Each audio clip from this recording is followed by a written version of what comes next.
All right, and we are live. Thank you all for joining us. This is the Roleplay Network stream of the Passage to Agamar West Marches campaign.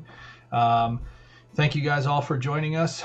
Really enjoy, or really thankful for everybody who joins us week after week, whether you catch us live or you catch us in a rerun over on our YouTube channel. We're glad you joined us. So tonight we will be playing another in our Underdark series. I am your host, Mega, aka Brian from Roleplay Network. And joining us tonight, we have three players, one of which is playing two characters. So I'll go ahead and turn it over to those guys now, just for a quick introduction. So starting from left to right, Cataris, played by Braden. Braden, go ahead and introduce Cataris to the crowd. Okay, so Cataris is he's part of the Sambora clan. He's a Dragonborn champion, and he's an aggressive frontline fighter. Awesome. Next up is we'll move on to Greg. Greg is playing two characters this evening, starting out with Galen. Greg, why don't you go ahead and tell us about Galen and Senor Bobos? Yeah, Galen Armistice is a noble knight paladin who has escaped from his family once he realized that they were not as valiant people as he had originally thought, and he is out to make a new name for himself and a new name for his family. And yeah, he's also a frontline fighter and usually fights with a two-handed weapon. Great. Why don't you tell us about, or remind us anyway, about Senor Bobos? Oh, Senor Bobos is a former guild artisan turned wizard. After his workshop was destroyed, he decided to research more into his arcane talents, and he became a diviner and has found a lot of spells and has a very fat spell book. Awesome. And Steven, why don't you tell us about Jorm, the bugbear monk? Yeah, Jorm is a bugbear monk. He got sold off pretty young as a child to go train in the monkish ways for the underworld, so he is going to be going down the south side of the monk archetype. All right. So let's get into the adventure, shall we? So, you guys are, you've been in and around Baranor, now in the Underdark of Agamar for a little while, and you know that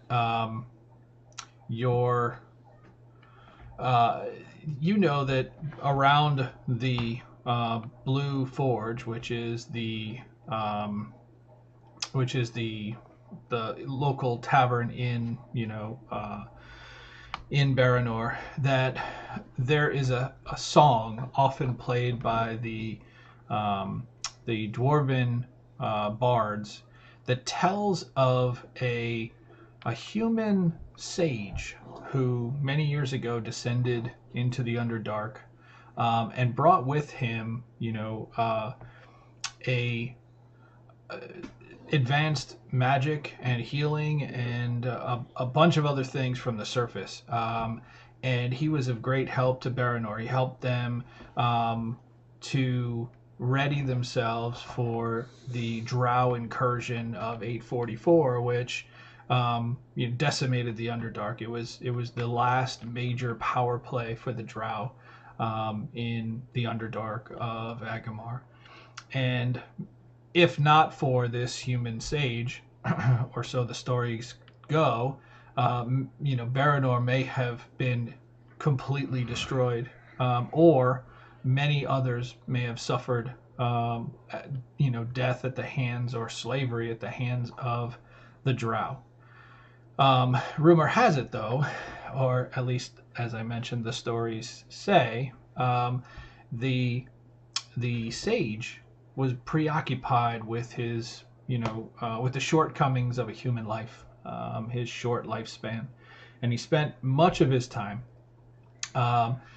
trying to prolong his life as best he could. And he tried a bunch of different things, and one day he just disappeared. And the day that he disappeared was called the Second Writhing, which is, for those of you that have been here in the Underdark for a little while, you know that the writhings, there's two of them a year. They happen kind of like we would imagine like solstices, right? There's a summer solstice and a winter solstice. But basically what happens is that there's a shifting of the Underdark, where kind of light tremors can be felt all through, different areas of the Underdark, and it lasts for an entire day. And, nobody in Baranor is really clear as to why they happen. They just, they're predictable, right? They happen the same 2 days every year. Anyway, the second writhing, which is the winter solstice, is basically upon us, right? And this human sage left the city of Baranor, headed towards a place called the Sea of Stars, and basically disappeared, never returned. Rumor has it, though, that on the next second writhing, some members of Baranor went to the Sea of Stars, where they came across a black portal, and 3 Baranor dwarves entered the portal and encountered the sage on the other side of the portal.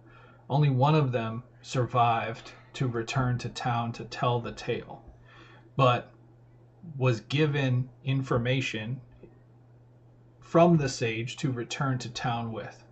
Now, in the past 30 years, right, various different groups have attempted the same pilgrimage. Every year, the elders of Baranor put together a fund, right, to send a group of adventurers or Baranor dwarves over to the sage with a list of questions to ask the sage.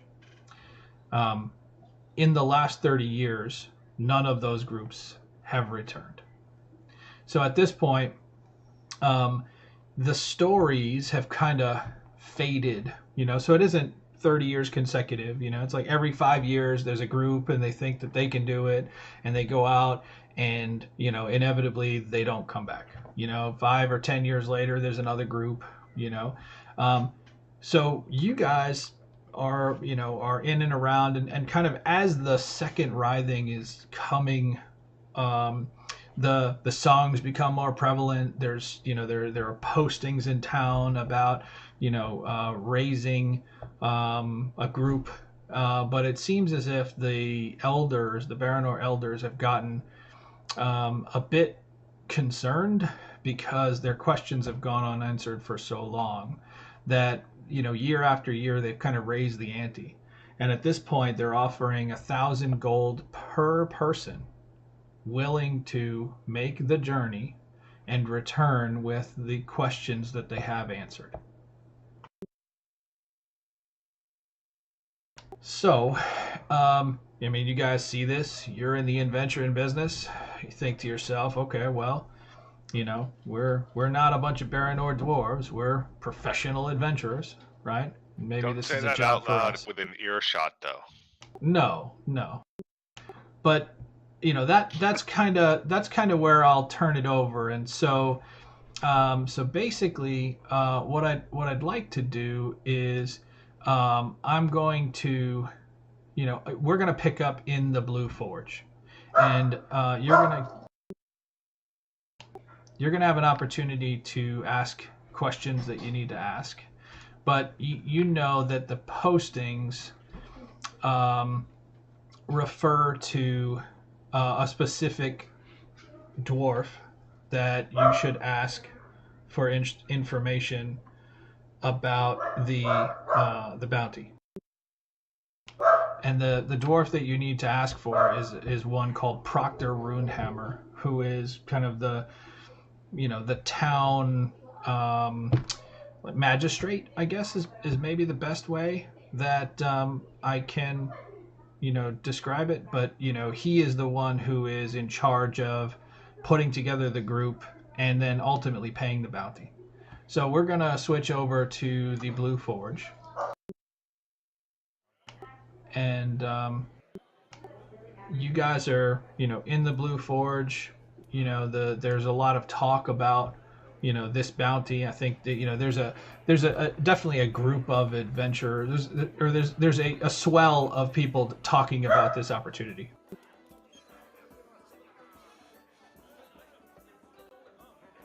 Does there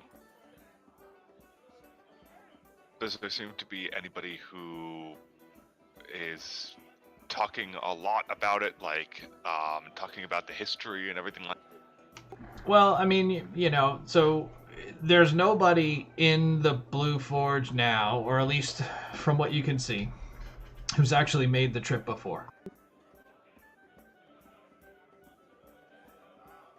Okay. So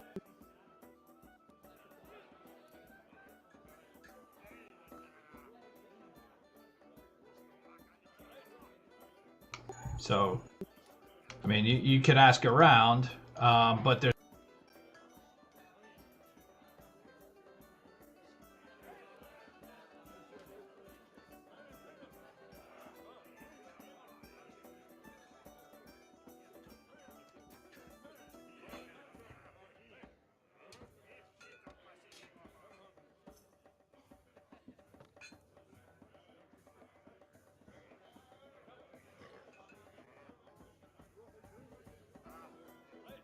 probably a lot of people boasting about it, but they don't have the guts to actually go through with it. right. And Galen kind of pounds his chest, and he says, well, the Armistone's family never backs down from a challenge. And the honorable quest of bringing these questions to this sage is something that is well within my purview. So I will go. So in the back corner, there is a table set up, and there's a man sitting at the table, and there's kind of a line of people that are in front of the table, and he is he's having conversations with them, and the line is making progress. I mean, people walk up to the front of the line, they have a conversation with them, and then they kind of walk away. So I mean, if you could either want to ask around maybe who that guy is, or you can just go over and talk to him if you'd like. I wouldn't mind pointing him out to the bartender and seeing if he knows anything, and saying, is he in charge of this whole expedition? Aye, that's Proctor Runehammer. He's the one you need to speak to if you're interested in the bounty. All right.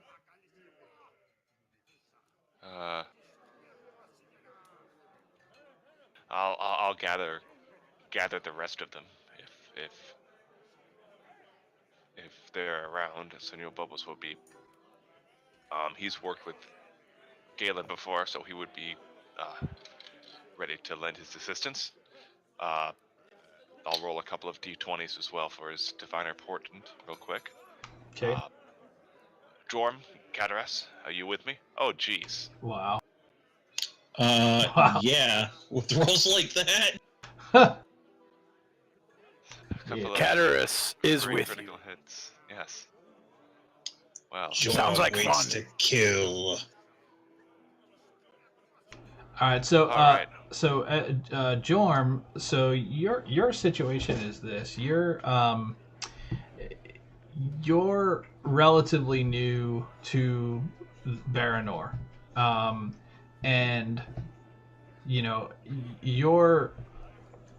you've heard about this and you think that this is like the perfect test for you, right? You think to yourself, well, there's nobody else here who is more well qualified for this particular undertaking. Like that, I mean, almost to the point of where you feel like, you could almost do it yourself. However, when you look around, you think to yourself that, you know, I mean, you've been adventuring long enough now to where you say, okay, well, I could use some compatriots in this, especially somebody who could potentially heal me.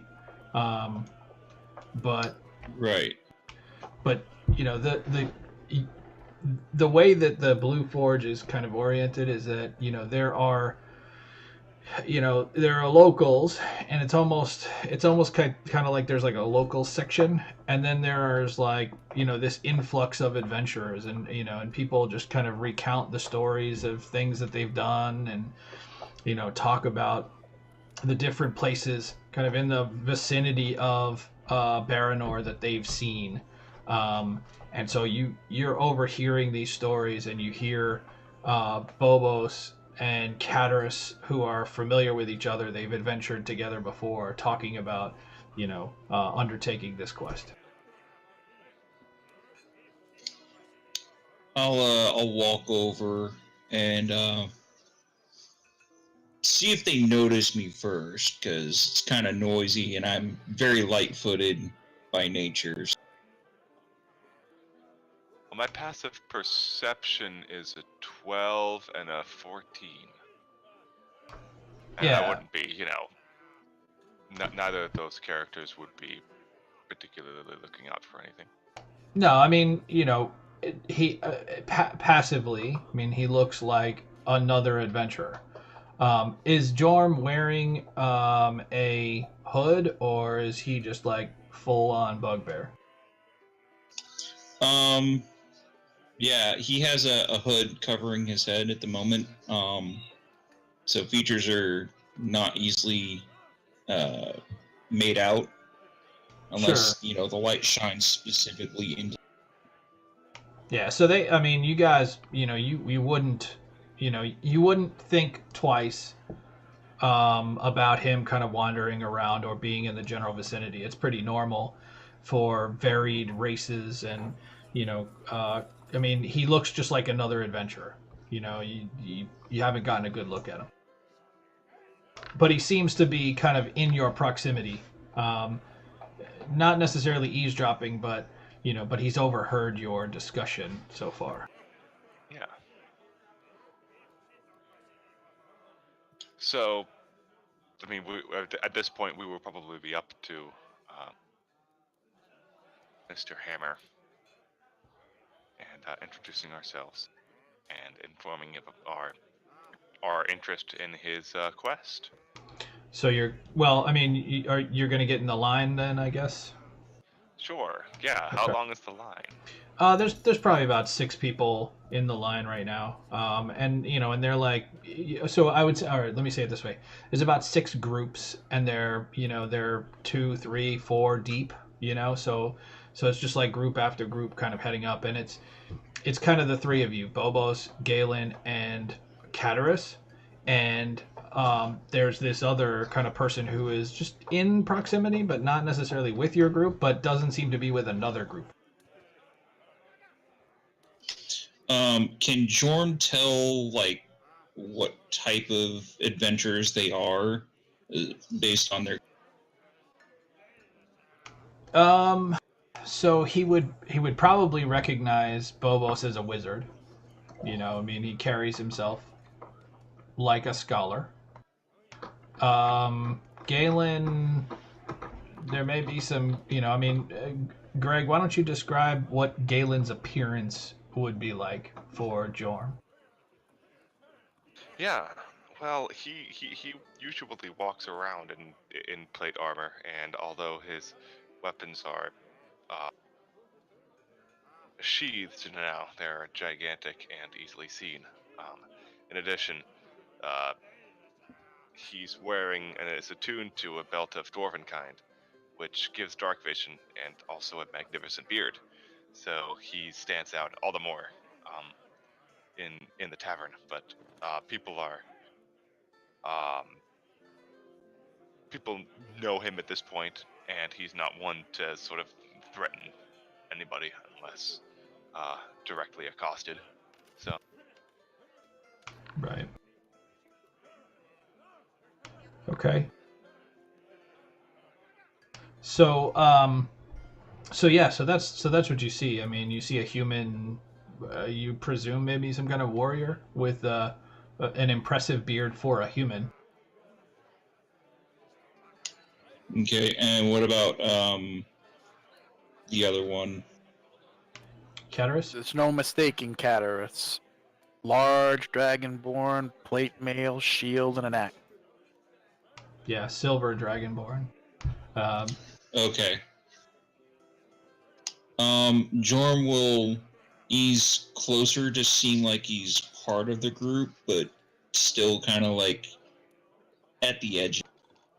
Sure. So you guys kind of observe this person, just kind of not necessarily like lurking, but but kind of in the vicinity as you get closer to Proctor Runehammer. So. As as you're standing in line, you hear Proctor Runehammer talking to some of the groups as they come up, and he seems to be dismissing them pretty quickly, right? So his groups come up and they're well, we've done this and we've done that, and he's like, not good enough, be gone with you. And so so like 2 or 3 groups are just dismissed like offhand, and you're starting to get a little concerned that maybe, I don't know, maybe you guys aren't good enough for this mission. So, why don't you, Bobos, Galen, and Caterus, give me a perception check. I just want to make sure that you actually notice Jorm and his proximity to you at this point. Jorm, why don't you give me a stealth check in the tower, if you would. You want the rest of the rolls in the tower? No, you guys can roll them in the open. That's fine.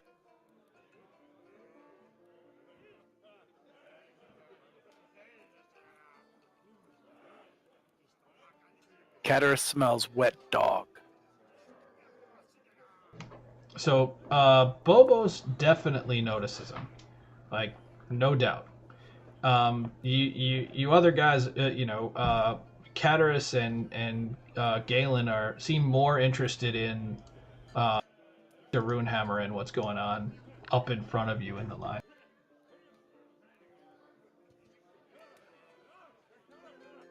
I look over. How tall is Jorm?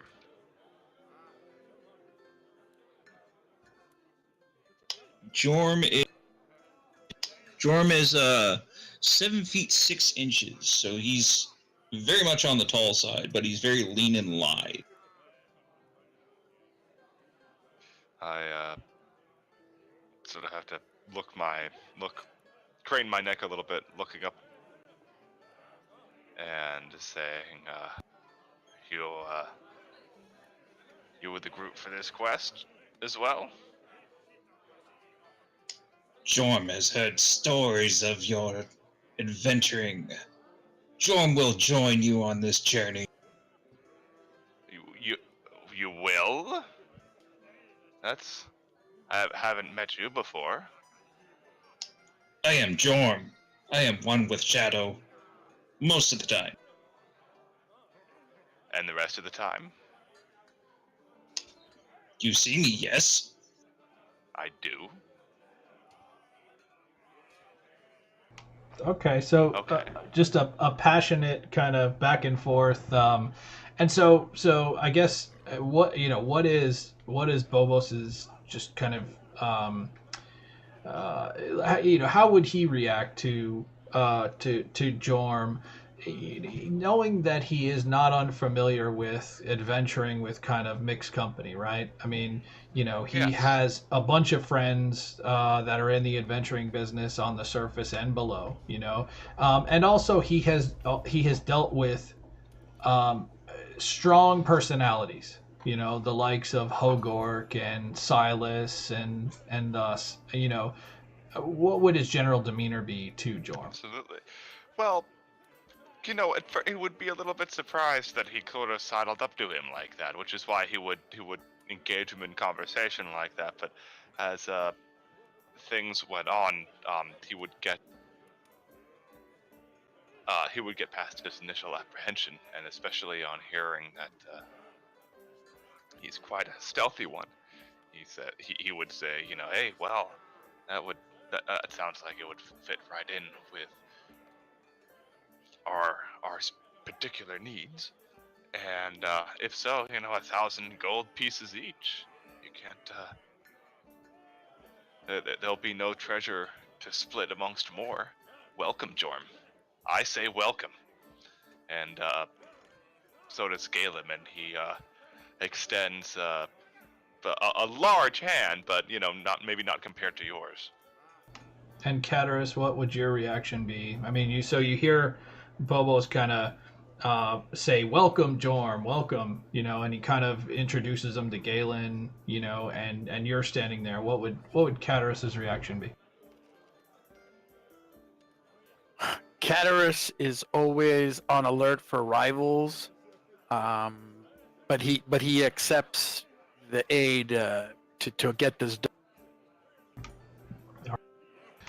Cool. So during this kind of exchange, right? The remaining groups that are in front of you guys are dismissed. The group right in front of you, they seem like they're like fresh off the boat, right? They're shiny armor, never seen combat, and Proctor Runehammer, he looks at him and he's, you must be joking me. Go away now. And they just have this like sad look on their faces as they kind of wander away.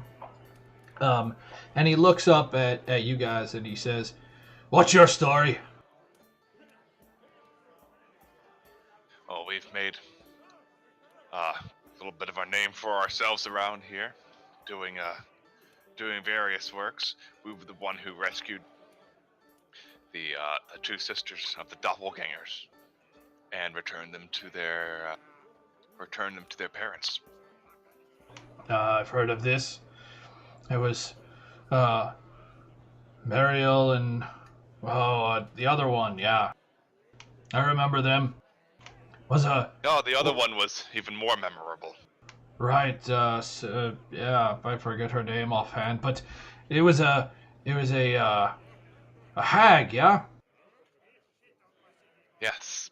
A hag had captured him with her, and who knows what her plans for them were, but she also had control over a pet dragon. A pet dragon, you said? So, yes. Oh. And he should not. And he has not been a bother to the town since we freed him. Thank goodness. All right. So what makes you think that this is the right job for you? Let's start with you, wizard. What qualifications do you bring? I bring much a combination of power and utility, and in a situation such as this, the best thing you can do is be able to see what your enemies will do before they do them, which is my specialty. And you, Mr. Dragonborn, what do you bring to the group? I am Cataris, first of my name, descendant of dragons. There is no challenge I cannot accomplish. And a humble one at that. It sounds as if you're raring for battle, metaphorically speaking. Right, I enjoy Raring the for passion. battle. And you, sir, with the hood. Move closer. I can't quite see your face. Ah, and he's pointing to you, Jorm, and he says, Jorm approaches very slowly and moves his hood just enough for the old man to see his face, and then he replaces it, as he's aware that there are a lot of other races that don't appreciate his kind. And he speaks softly as he says this. I am Jorm, one with shadows, and I will find this contract in completion for you. And then he steps back. It's not every day that we get one of your kind in here. I hope that you'll not be trouble for us here in Baranor. He shakes his head slightly. Very well then. And you, sir? And he points to Galen. Says, what are your skill sets? And he says, I am the one to drive the party forward and to make sure we continue to stay focused on our goal. I will protect and keep them alive, even in the most dire of straits. And I will make sure that the messages get delivered to their proper people, and in an efficient manner. Very well. A healer will be helpful, I would imagine. And he kind of pushes his chair back a little bit. And he says, "Aye, everyone! The rest of you in line may back up. I think we found our group." He says, "Let me introduce you to this year's second writhing party." And you hear, a group of people, they all kind of cheer as they all kind of clink glasses and things, and they, he kind of pulls you over to the side. He says, "Please follow me. I'll give you the details."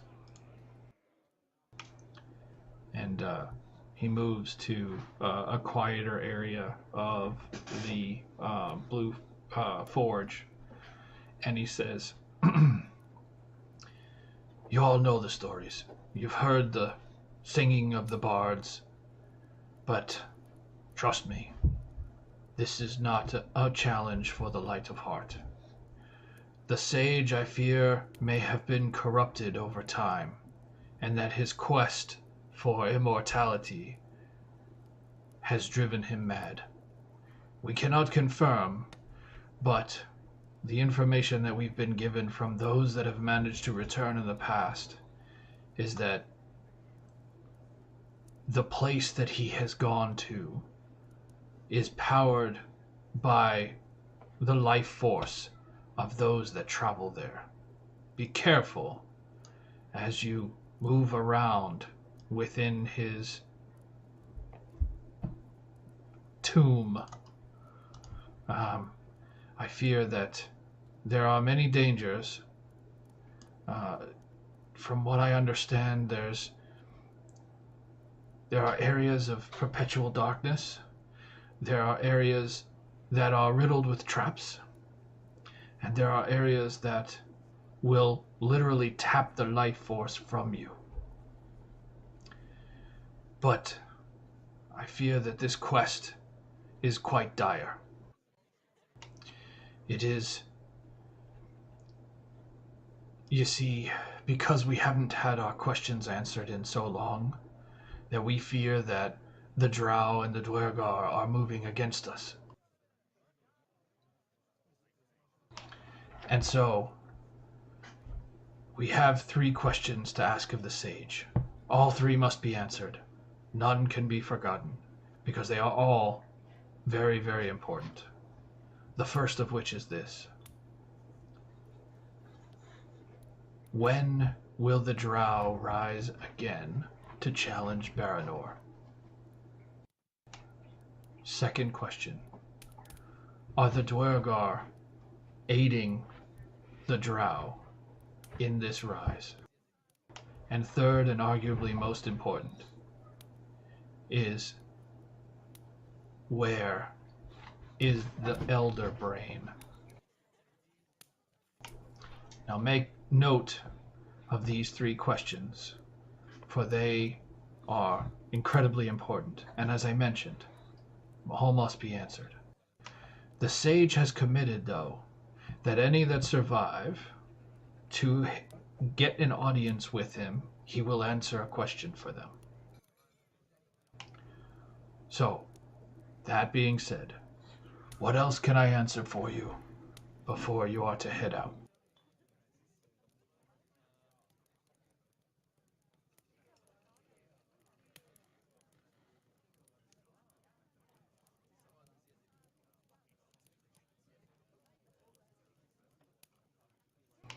Nothing. So You have when we no get questions. there- So when we get there, each of us will have one question to ask. Is that how it works?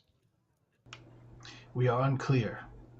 So we know that the sage is committed to answering a question, but may be convinced to answer more than one question, or it may be a single person can ask one question. We are unsure, because in the history of these sorties, only one person has ever made it for an audience with the sage. So we don't know if it's a question per person, a question per visit, or if you'll have to be more persuasive and convince the sage to provide additional answers. Would you write the questions you want on a parchment? Yeah, he has it already. So, he passes a parchment over to you with the 3 questions in it.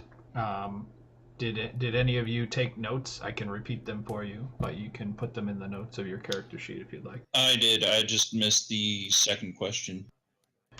The second question is, are the Dwergar aiding the Drow in their uprising?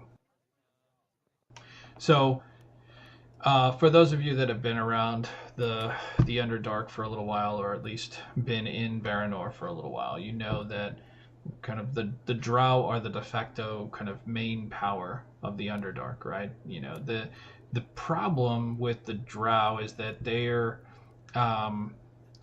a lot of infighting, right? So it's a very kind of feudal type system to where you've got kind of castes and then you've got houses. And so the houses fight against each other, and so if not for the infighting of the Drow, they would really be something to deal with, something very difficult to deal with. So if the Dwergar are working with the Drow, then that means that they've organized, which is a big problem.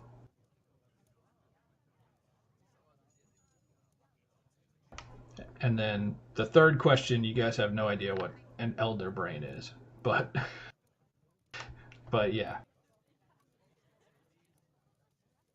So those are the 3 questions. Any other questions from you guys? Go ahead.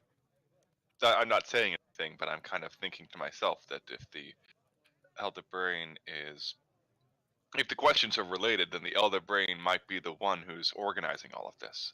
So, sort of a thought to himself, but he's not going to share it just yet. Sure.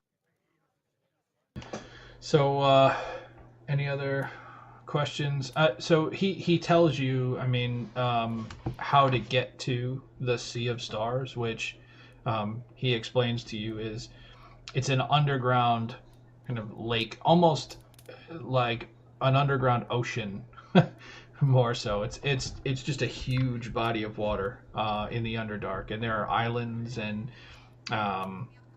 there's a shoreline, and he tells you that the portal will open at midnight and remain open for 1 hour on the second writhing, which is today.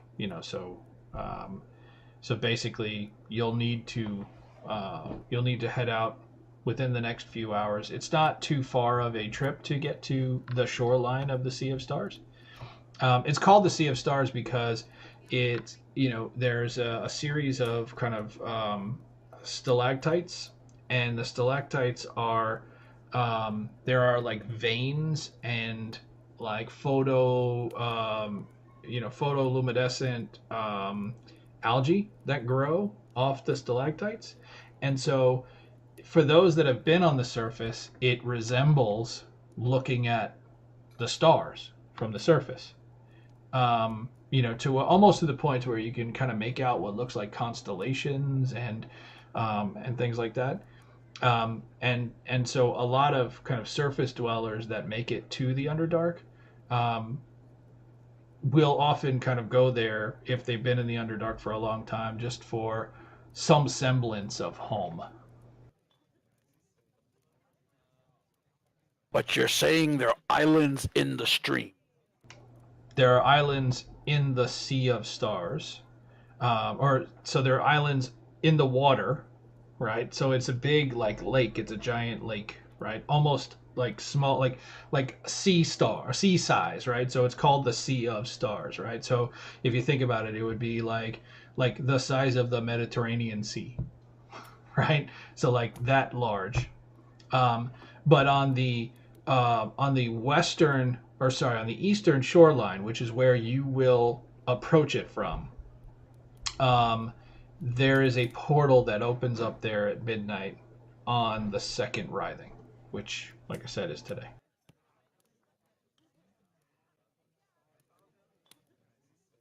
Understood. So he tells you, he basically gives you a small kind of hand-drawn map to get to the Sea of Stars. And he tells you, the map is marked with the general vicinity of where the portal opens. But he also says that, like, he has been there. He's never gone into it. He has been there and he's seen the portal. And when you get close, you'll know it because, it makes noise. It's visible.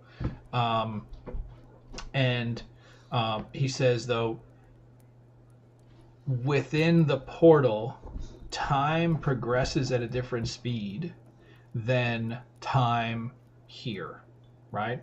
So though you may spend hours in the portal, when you return, right, it's always going to be before 1 a.m. on the day after the second rising, because the portal only remains open for an hour. So you could likely be in the portal. You could be on the other side of the portal for days, months, years. When you come back out, you will come back out here at this time.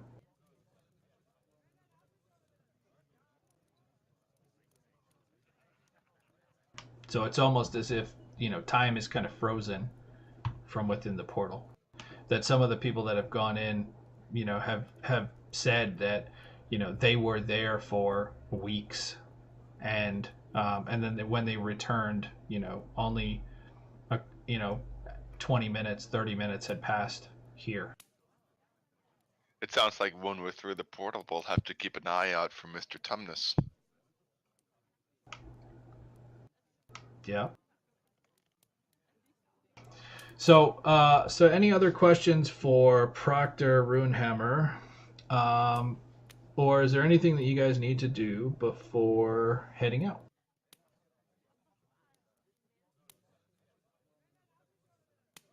Cataras is ready. Bobos is ready.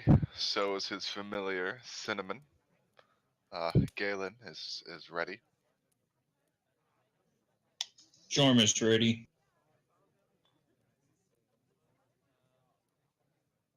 All right. So I take it you guys are gonna head out, and so it is not difficult to follow the instructions. As a matter of fact, the Sea of Stars is not. This is where the majority of the food, well, the meat food, comes from for the people of Baranor, right? that there is a group of Baranor dwarves that fish the Sea of Stars. Um, so, so that it is a well-traveled path, right?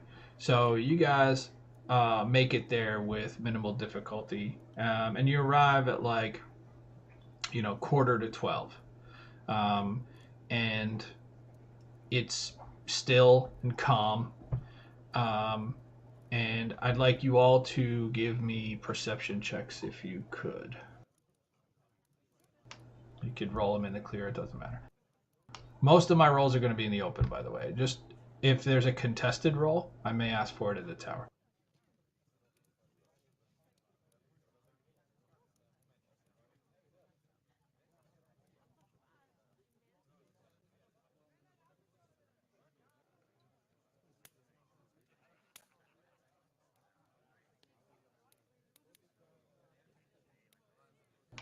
All right.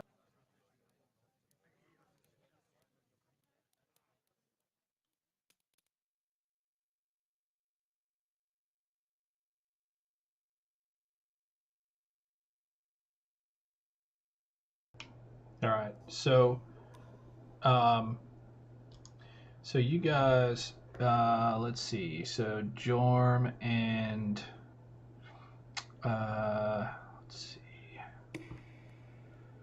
I would say pretty much everybody except for Cataris. You guys notice that you notice the Sea of Stars is as described, right? It is. You see the water itself is almost like glass, right? Like no waves, no ripples. Every once in a while, you'll see a little splash, or you'll see some water drip from the ceiling down, and it'll drip off the surface and kind of ripple out. But for the most part, it's eerily quiet. So you're saying I shouldn't have brought my fishing tackle if it's like that still? Yeah, I mean, you're entirely, allowed to fish if you're inclined to do so. But what else you notice is you notice what appears to be on one of the, so there you can see kind of across the across the way you can see an island, kind of to the southwest of where you are, and it looks like there is like a campfire on that island, and you see what looks like a small boat kind of pulled up to the shore of that little island, and you like I said, it's eerily quiet. You don't even hear the fire crackling. You see it. You just see the kind of the dancing lights of a flame emanating from the center of that island. And then there's a small, like wooden, well, there's a small, what you presume is made of wood, but it is actually, in fact, made of a type of fungus, boat, which looks like a rowboat, kind of on the shore to the left of you guys.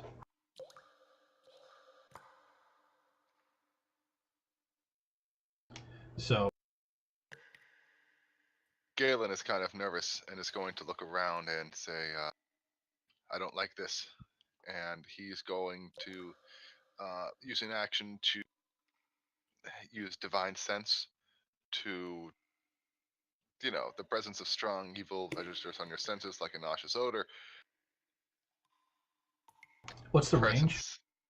60 feet. And also any place or object that's been consecrated or desecrated, like with a hallow spell. So there is, it's not like overpowering, but there's a general kind of feel of like almost as if there's like evil, like how do I explain it? So almost as if there's like an evil fog, right? It's not overpowering. It's just present, right? That that it's just it like permeates this like just at your 60-foot mark, right? Almost as if it's kind of like if you look at a lake in the morning of like a fall day, right? There's just this like light fog that kind of rests across the water surface. That's what you experience.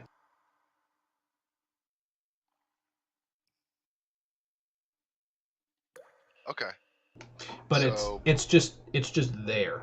Like it's not influenced by the conditions. It's just like almost like a natural phenomenon. It's just there. hmm. You look weary. Galen says, I can't quite. I I can't even. almost see something. It's like on the edge of perception. And Bubbles is gonna cast Mage Armor on himself. Okay. Just And as a precaution.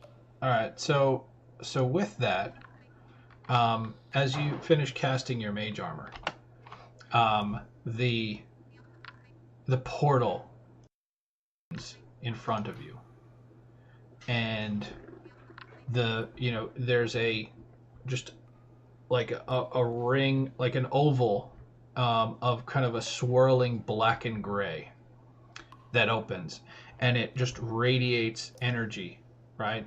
And you just hear this like as if it's just like it's swirling within the portal, and it's like almost as if it's like an old like tube TV that's on its way out. It's got this like audible hum to it, like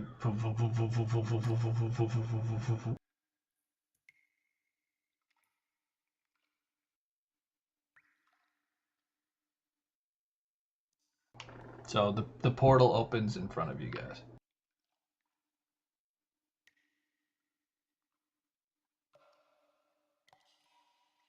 It's is it so dark that I need a torch to see? I mean, it is naturally dark in the Underdark. It is midnight, kind of local equivalent time. There is ambient light from the Sea of Stars, and it's enough to give you. I would say it's kind of like a low light, right? So, a couple of candle power maximum. But if you wanted better visibility, you absolutely would need a torch or some other light source. So, like um, mechanically speaking, if you were to make attacks in the current lighting conditions, they would be made with a penalty.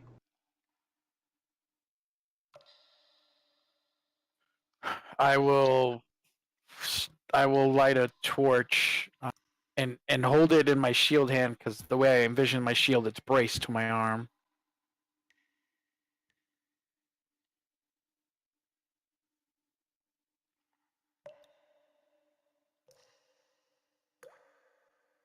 Okay.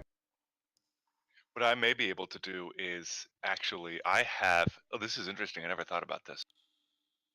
So I have a bullseye lantern. No, I guess I don't. But I and mage hand, and I might be able to use mage hand to kind of lift the torch up and illuminate a larger area. Doesn't use my concentration or anything like that. It can carry up Okay. to 10 pounds. Okay. I'll hand over the torch if that's what you want to do. It would leave our hands free. And if it doesn't work, I'll give you one of my torches. Okay. All right. So the area lights with a with a with the flicker of fire. And now you can see the portal, very clearly again. Just right, very clear, kind of pulsating portal, um, and and it stands in front of you.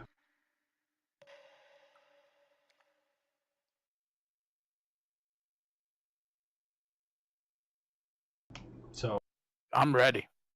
Well, Publius would like to make kind of an Arcana check on it to make sure that it's not going to immediately tear us to shreds. okay. But probably doesn't know too much about it. It's Um, quite a mysterious looking portal, after all. Yeah, so I mean, you recall from your readings, that these types of phenomena are not unusual. Um, they are. That's right. They are. They can come from various sources. Um, this particular one, given the color, um, it makes you feel as if it may have some kind of necromantic undertone, um, but you don't get the sense that it by itself is inherently dangerous. I said to the others, well, it's necromancy, but a little necromancy never hurt anybody, right? Right. I'll just toss like a rock in there to see if I can hear it land or something else, something like. So you throw a rock through the portal. Yes, through the portal. All right. So as you throw the as you throw the rock, it gets close to the portal, and you see as it like is about to pass through, it's almost as if the portal kind of reaches out and grabs it and pulls it in. It like envelops the rock before it reaches it, almost as if like a you know like a tendril kind of comes out of the portal, grabs the rock, and pulls it through. Whoa. Sweet.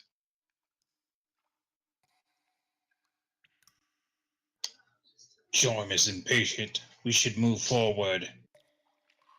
We probably should. Go ahead. I'm right behind you.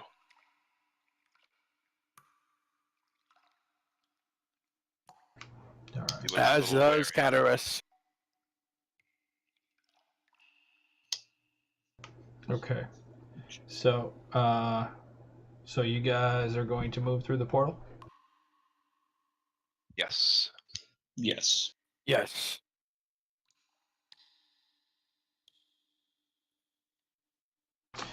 Okay. Let's see.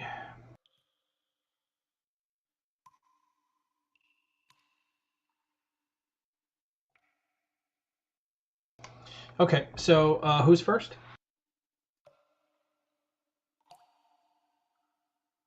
Who's Well, first through the portal? is that torch nearby again, or where's the torch? It's above you guys.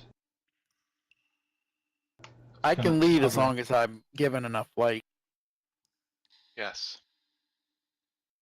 And as we're walking along, I'll offer Cataras my warhammer and tell him that you can pay me back for it later. I examine this majestic weapon and approve. Indeed.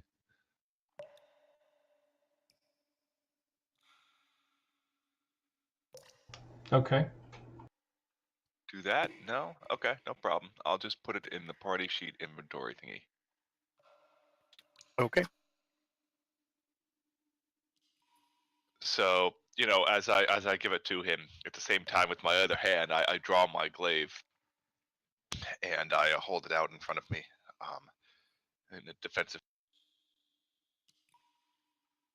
We can be sort of side by side, leading the group. Fist bump. Lots of fist bump.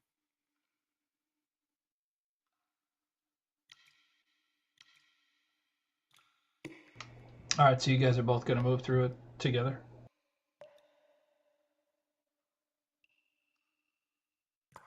Was that correct? Yep. Yep.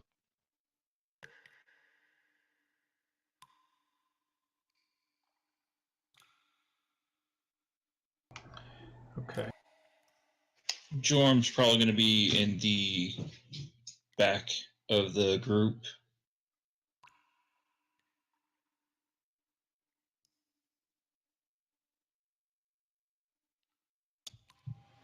Oops. Didn't mean to do that. Apologies.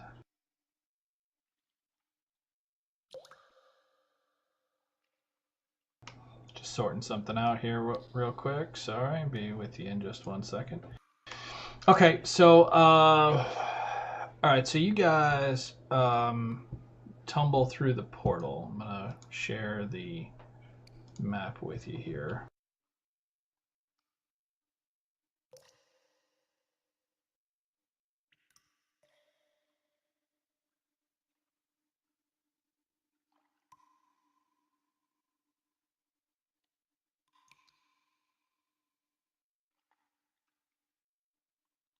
Just bear with me 1 second.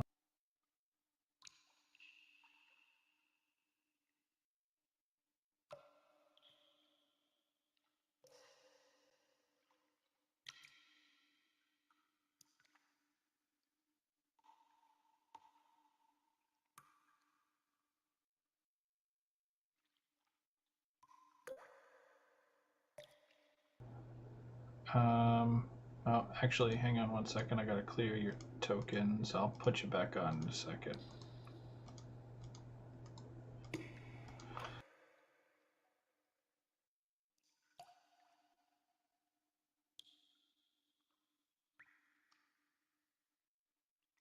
Here, you guys can move your tokens around.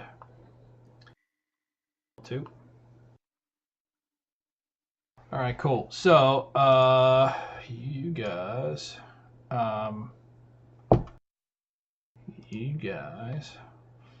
find yourselves in. So the room that you're in.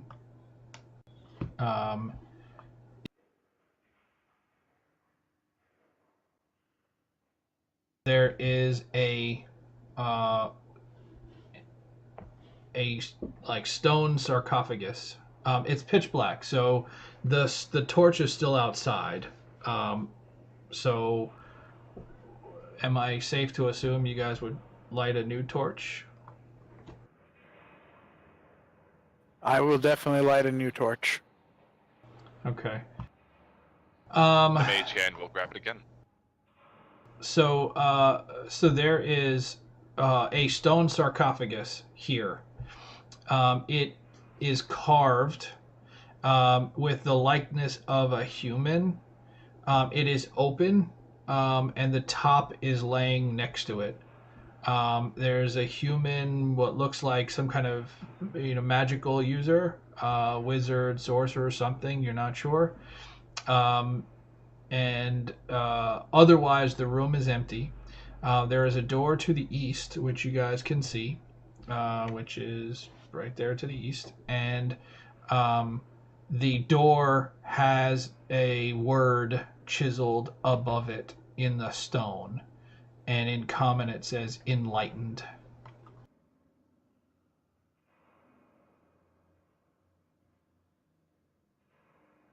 Funny word to be on a door. Jorm, maybe you should smash through the door. Show him what you think. We'll show him what we think of its enlightenment. Elitist claptrap, if you ask me.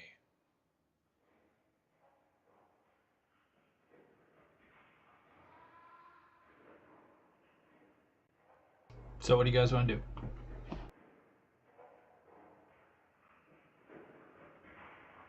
Cataras will open the door.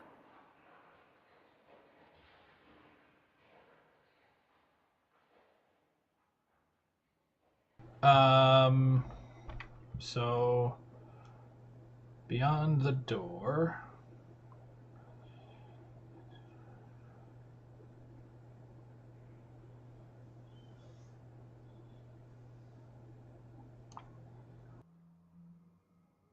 Oh, sorry. For some reason, little laggy there. So you guys see a long hallway that turns to the south as your light. So I revealed that much for those that have dark vision. You know, the torch lights. You know, a part of that. Well, I think the majority of us have dark vision. I think everybody except for Senor Bobos is going to be sort of in the back anyway. Caterus is the one I don't have dark vision. Well, okay, so Galen does from the Belt of Dwarven Kind. So he'll be in front while maybe Cinnamon does sort of a stealthy scouting mission over there and sees what he can see with his dark. What do you think of that plan? I can live with it. Okay. So I'm gonna roll stealth with Cinnamon Can here in you the tower reshare that map real quick? Gotcha. and fly over to that sort of area. Okay. Give me 1 second here. Sorry, guys.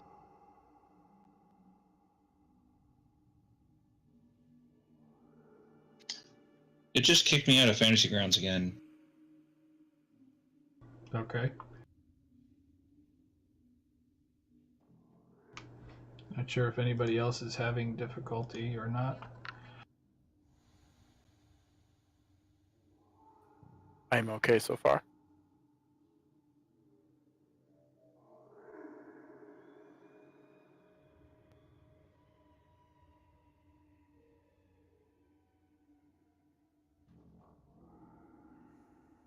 See, you got reconnected.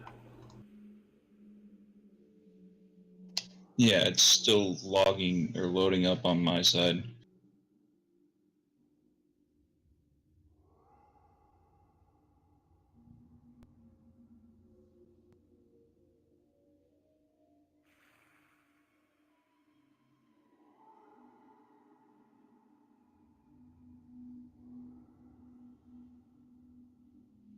Okay. Are we waiting for? No, I'm Yeah. back. I'm sorry. I Okay. should have said something.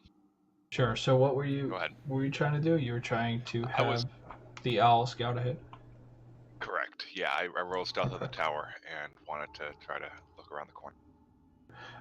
You see another hallway, and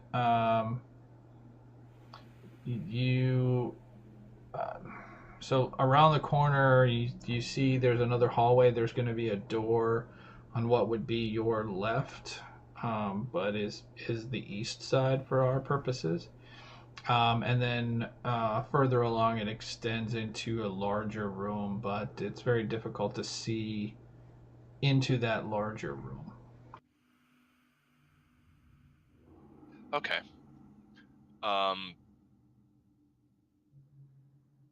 Well, Bobos will come out of his sort of trance and motion everybody forward.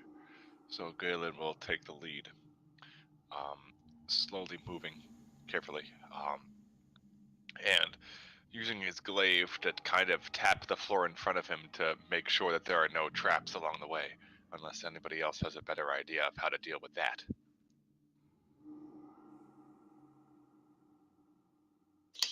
Share the map one more time, please.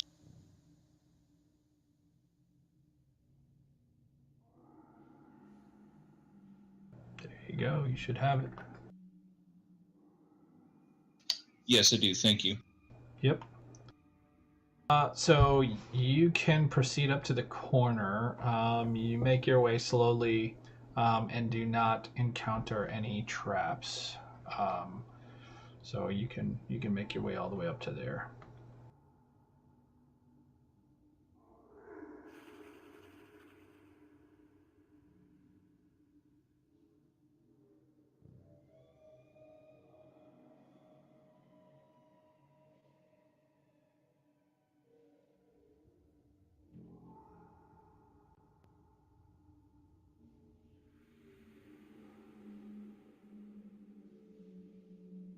Okay. Peering around the corner. So Galen is a... Okay, so he has dark vision. Okay. So Galen, give me a perception check real quick. Sure.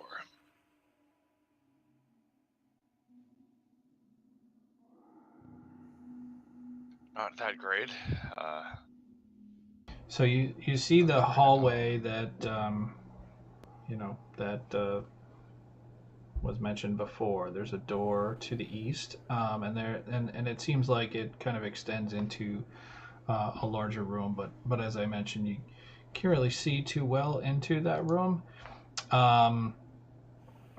But you can definitely tell that that it opens up down there. All right, I'll sort of step out with a move to move the guard stance in front of me as I start moving south as well, motioning for the others. Then as I get to the door, I can kind of Chatteris, give me a wiggle perception the check. lock and see if it's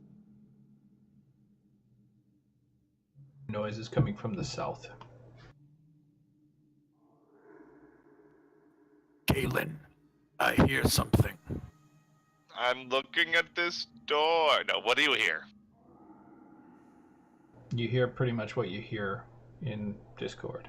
So you hear these kind of raspy, kind of moans almost. I hear wailing and moaning. The good kind? No. He brings out his glaive and he's already got it out, but he's more ready for battle. As he moves down south and peeks around the corners, I suppose.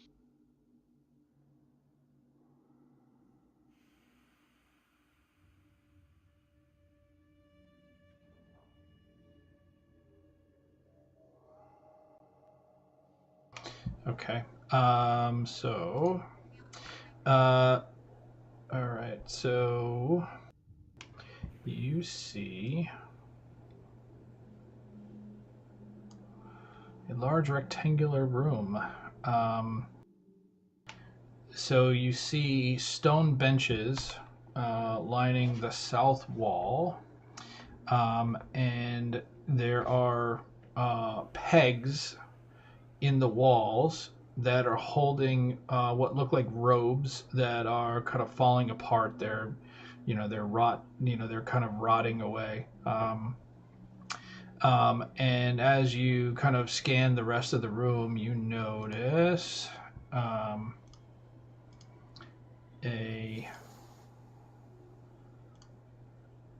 on a second. You notice that the robes kind of lining the walls are not just robes. They are, in fact, they look like there are people within them, or at least what may once have been people within them. So hold on a second. Hung on these pegs. Yeah, 1 second. That's nasty.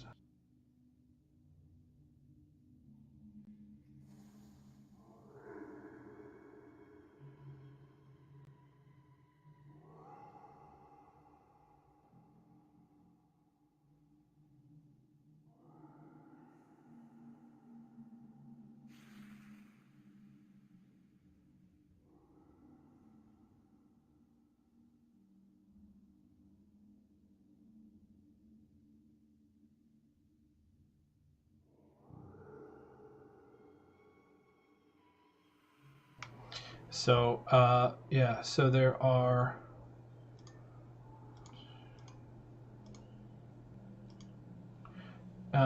five of these kind of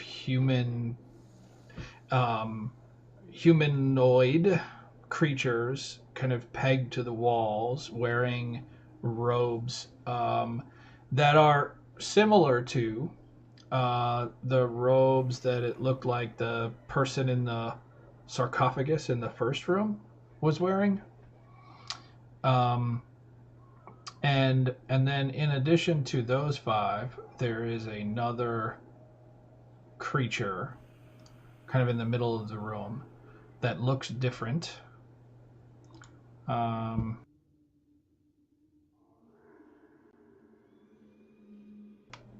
That is kind of standing in the center of the room. So at this point, they have not noticed you. I will allow you, Galen, to take one action, and then we're going to roll initiative.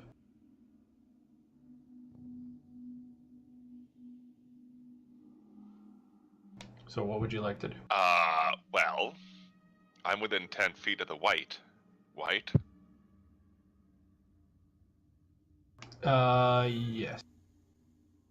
But you don't, I mean, you know it's a white because of the combat tracker. Oh, okay, yes. But I'm within 10 feet of the creature. You're also within 5 feet of another creature. Right, of course. Well, I'm gonna start by. So they have not done anything yet. Right. So I'm with you. So they're all just kind of standing there. They haven't moved. You haven't entered the room, so they almost seem like they're kind of in stasis, I guess. Let me say it that way. Like, you have not taken an aggressive action against them. They have not taken an aggressive action against you. Okay. Actually, correction, the white is supposed to be there. I apologize. Okay. I placed him incorrectly. Immediately smiting him. Yeah, no, he's standing in front of the door to the west. I don't know why. I'm going to step out 10 feet. Okay. And say to him, and yell to the white, and strange creature, we seek the sage of the land beyond this. We seek the famous sage of this land. So this is what will you help us? Oh, sorry. This is what the zombies look like, by the way. The 5 or the 1? The 5. The white looks different. That's pretty sweet. So that's what the zombies look like. Is it filled with incense? Like, are they going back and forth like somebody at the Catholic Church? So they're not lit. They're holding them, but do you get the feeling that they could be lit? Okay, so that's what I do.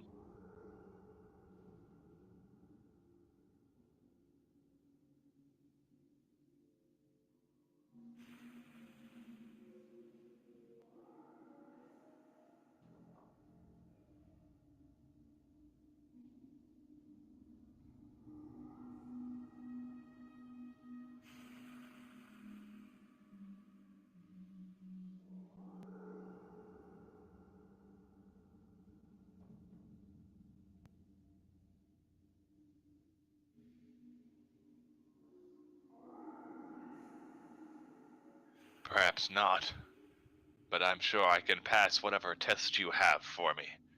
And if not me, maybe with a little help from my friends. And I sort of beckon them towards me. Cataris moves up. Bobos is like, "Oh, they're asking for me!" And he runs up, like, arms flailing.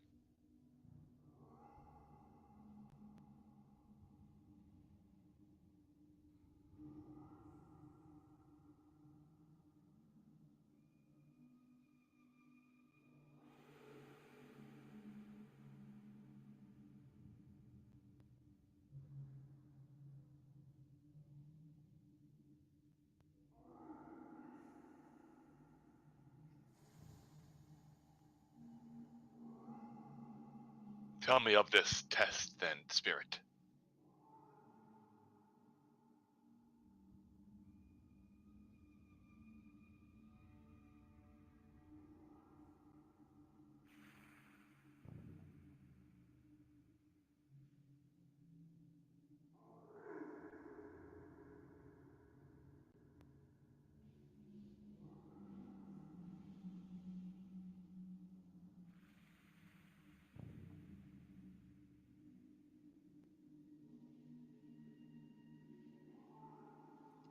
Sanctified. I wonder what he means. What do you mean by sanctified? Only the sanctified will proceed. I am not here to answer your silly questions. I'm a white, damn it. Maybe we get sanctified in that other room. What do you say we Galen. explore it? We should explore the other room.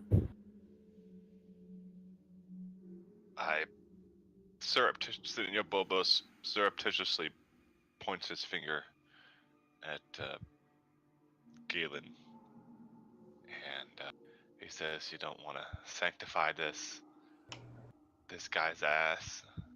You can reply to this message. Galen replies, "Not yet. Not yet." You must be bathed in darkness before you can see the light.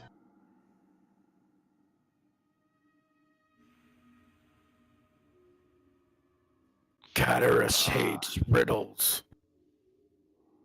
Well, hey, no. Well, it's quite simple. If you're bathed in darkness, we'll just put out this torch that's above us. We're still holding the torch, yes? If your mage hand is. Yeah. My mage hand grabs hold of it to extinguish it, smothering the flame. Like, it would be super painful if it was a real hand, but it's a mage hand, so it... Okay, the torch goes out. And the zombie sages, you hear like the metal of the incense holders begin to rattle as they're like rocking back and forth increases, and the white says, "Not sufficient." Well, I do not know what more to do. Shall we explore the other area? Yes. Let's explore the... Galen will try the door there and see if it's unlocked. It is unlocked. So you guys, as you make your way out of the room, so the zombie sages kind of become still. So as Bobos is leaving, you see their rocking kind of slows and ultimately stops again as he's kind of leaving the room. It's a good plan. You'll need those rocks for later on. Need to save it up. Galen looks to Cataris, looks to Jorm, nods, and throws the door open. So does Bobos leave the room? Yes, Bobo has left the room, but I was trying to keep a little bit of space in between him and the rest of the group. So there, that's fine. All right. So here we go. So you reveal a hallway that leads to another door, and the door has a word Well, you can kind of see it as the torch is flickering, but you see that there's a word carved above the door. Enlightenment. It's the inside door. You can't really see it that well from where you are. You can just see that there is something carved into the ceiling above the door. It's chiseled into the stone above the door. Galen, using his glaive as sort of a long staff, tapping the floor in front of him, at least looking for pressure plates on the floor and the walls, will move closer until at least you can see the writing on. Tap, tap, tap.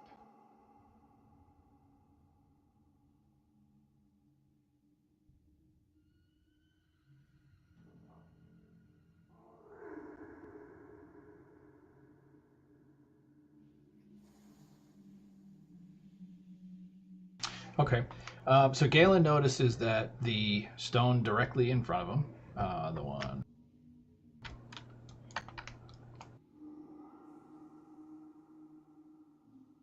the one right in front of him, is it has like a little bit of grease or oil on it, but otherwise is not unusual. It doesn't seem to be like a pressure plate or anything, but it seems to have there's some kind of oily surface, some kind of oily substance on it.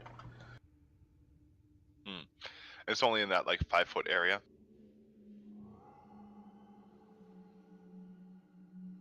One square, yeah. Okay. I'll step over it. I don't want to touch it. I don't want to touch it with my staff or my feet or anything like that. You could pretty easily kind of step over it. I have to Cool. rely on you because I cannot really see. Okay. You can tell me to stay back. No, I'll say it's fine to come forward until you can feel the blunt end of my glaive, which I'll hold out over the oil, She and I said. say you may want to. Yeah, exactly. And then you may want to jump over it, and I'll move forward one more. Bobos will have to do sort of a similar thing since he does not have dark vision either. Okay, so now that you're close, you can see it's pretty clear. It's clearly written. It says "enlightened" above the door.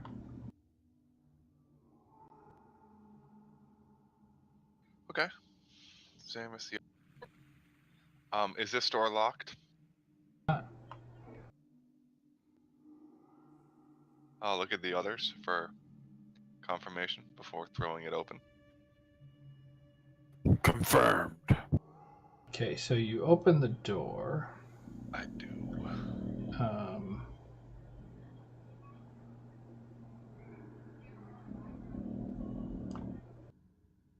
right, hang on.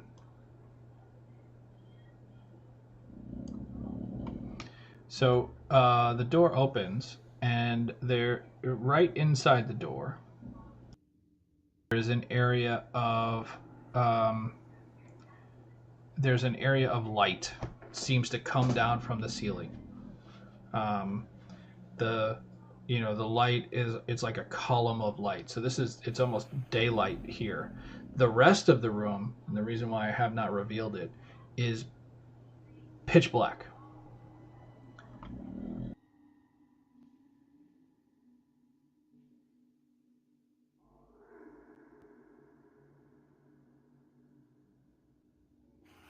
Maybe Bubos with his mage hand holding a torch will fly it into the nearby area to see if that does anything or if the side of the torch is swallowed up by the darkness. So you send the mage hand into the darkness? Yes, and with Galen looking around the corner, he should be able to tell if the darkness completely conceals.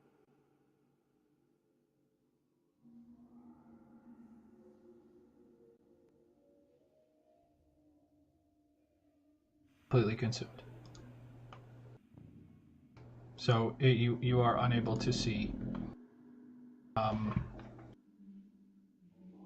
Once the mage hand passes into the darkness, the torch and the hand disappear from sight.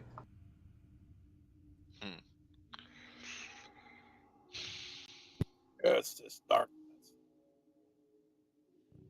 Galen will step out, but not go into the darkness.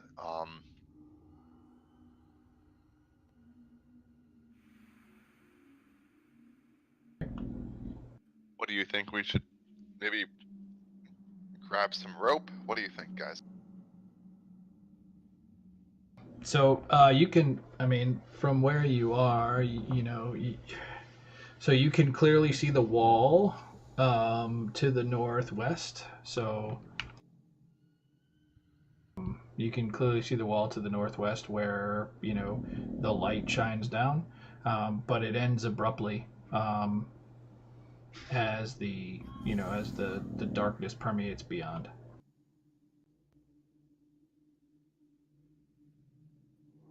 If we tie a rope around. Actually, I'm sorry, just real quick. Galen, give me a Constitution saving throw.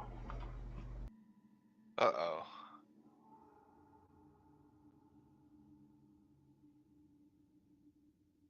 Uh-oh. Okay.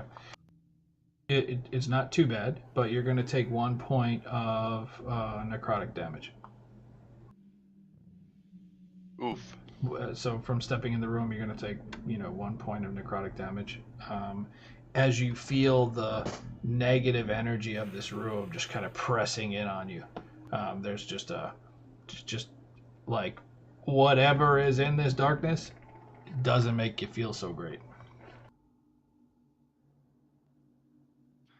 Whatever's in this darkness doesn't make me feel safe, you guys. But one of us has a steel mirror, and I can try to reflect some little light into the darkness to see if that breaks through. It does not. Jorm calls up from the back. Yeah. Didn't the spirit say to bathe in the darkness? That's true, actually. I was thinking more bringing the darkness to him, but we may just have to go inside it.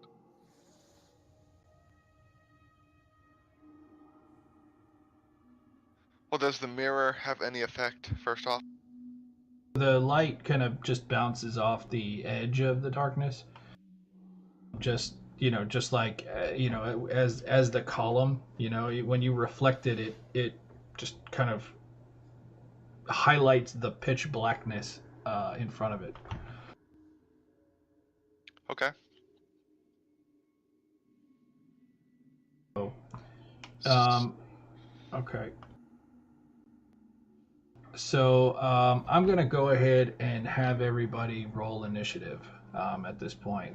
And we're gonna act in initiative order here. You can tell me what it is that you want to do on your respective turn, but I want to make sure that everybody gets a chance to do what they want to do.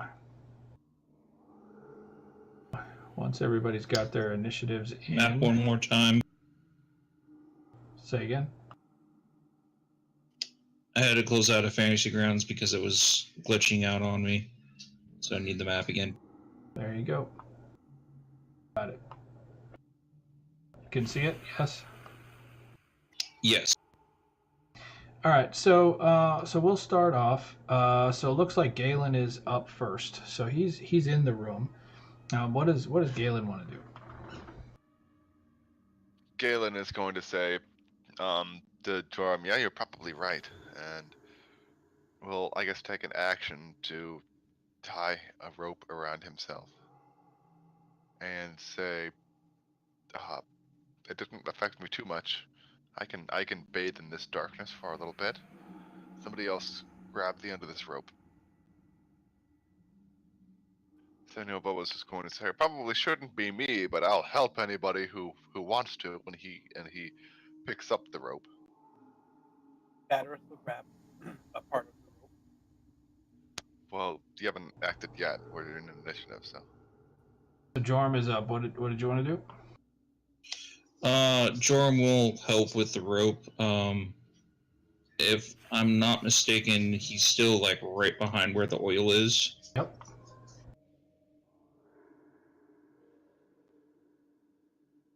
Yeah, no, right there is the oily square that you're standing on. Yeah, he's just gonna stand in the oil and grab the rope.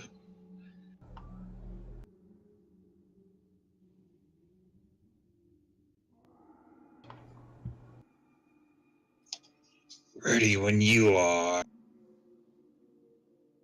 Okay. Cataris?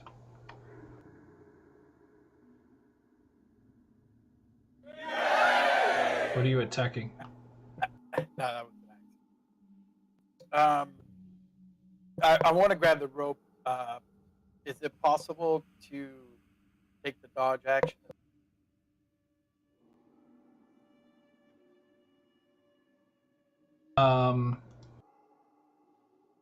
The dodge action while holding a rope? Sure. I always say this to other groups that I DM for. I am a kind and benevolent DM. That if there's if it's a one way or another kind of call, I'll let you have it. So yes, I will allow you to have the dodge action while holding the rope. Yeah, just reflecting that I'm taking like a defensive posture. Okay. Go ahead and pass your turn.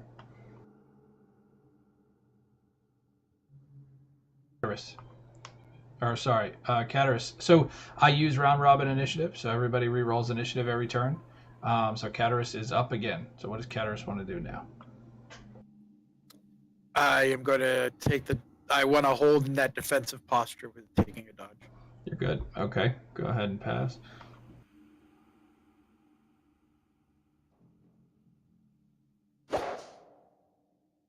All right, Galen is up.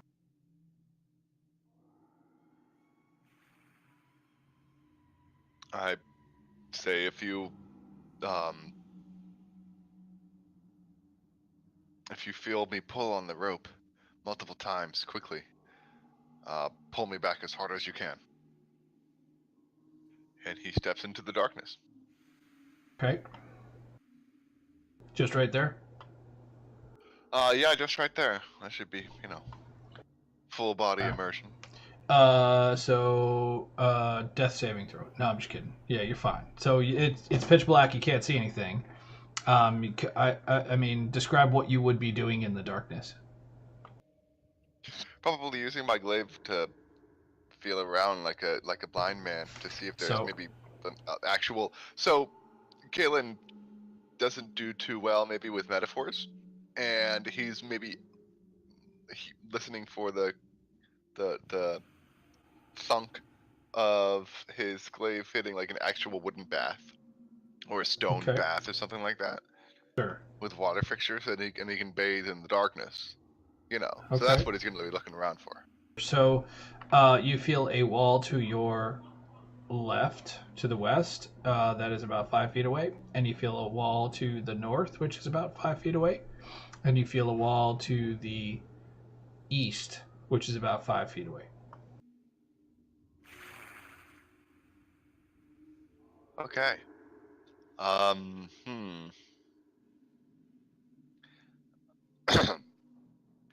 I scream as loud as I can, and I start pulling on the rope in a jerking motion a bunch of times.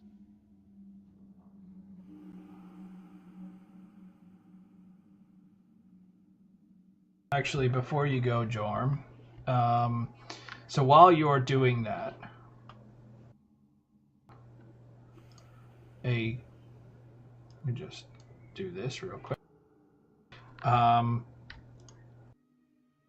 There's a creature in the darkness that you did not see, which does see you, which is going to attack you. And it is going to do so. Let's see.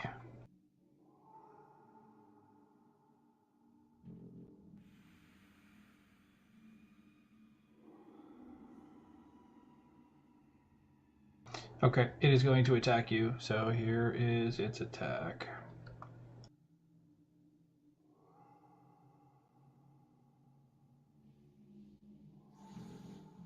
Okay, so here we go. And that is a miss. And that it is going to disappear.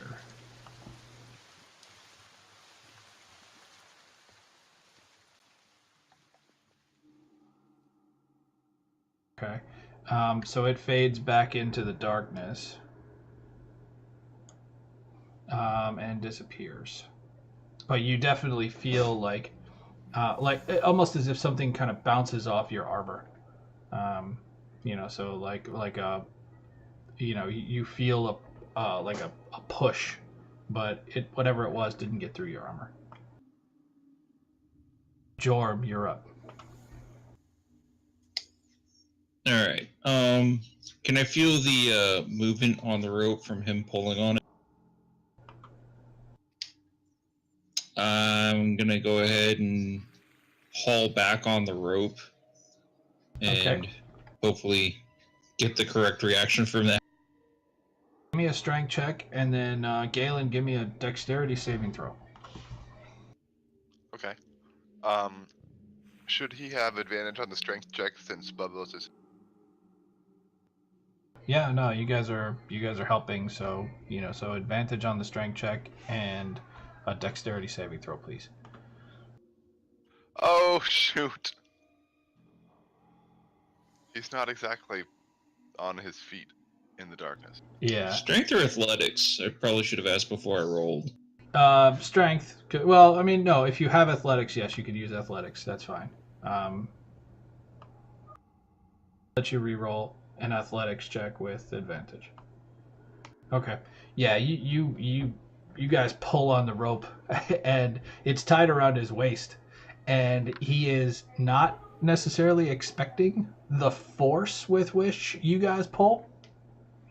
And he is pulled back into the light. You see him kind of reappear, but he is pulled back into the light, like on his face, right? So as you pull him back, his legs slip out from underneath him, and he crashes to the ground, and he is now prone.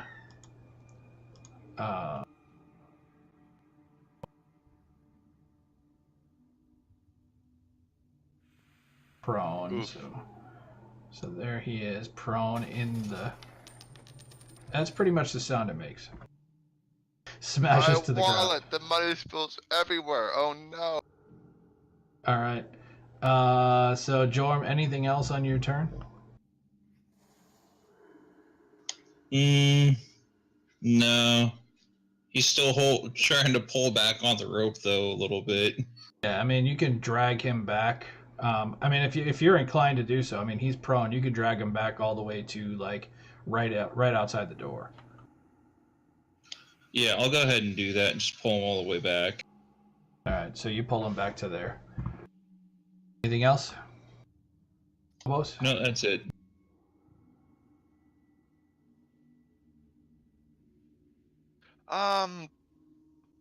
He's going to see what happens and back up a few. But beyond that, he's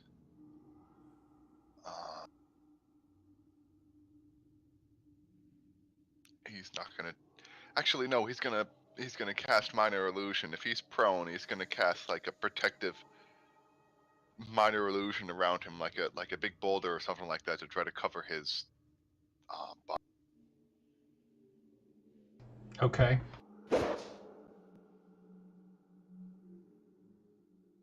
All right, Cataris.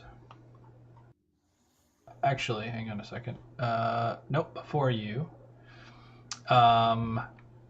So while Galen is prone, a spectral hand reaches out from the darkness and is going to try to grab him. Oh God, is that my mage hand? So here is the attack. Hang on. Okay, here we go. Oh, it's a crit.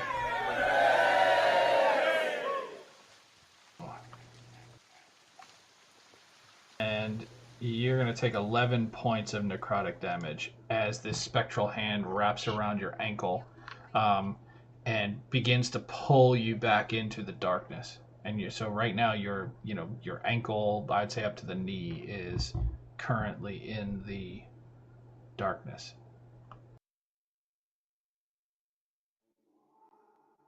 All right. Rude. Yep. So let's see. Catarus' turn. Sorry, go ahead, Catarus. Can I can I go to grab Galen to try to pull him back to my side?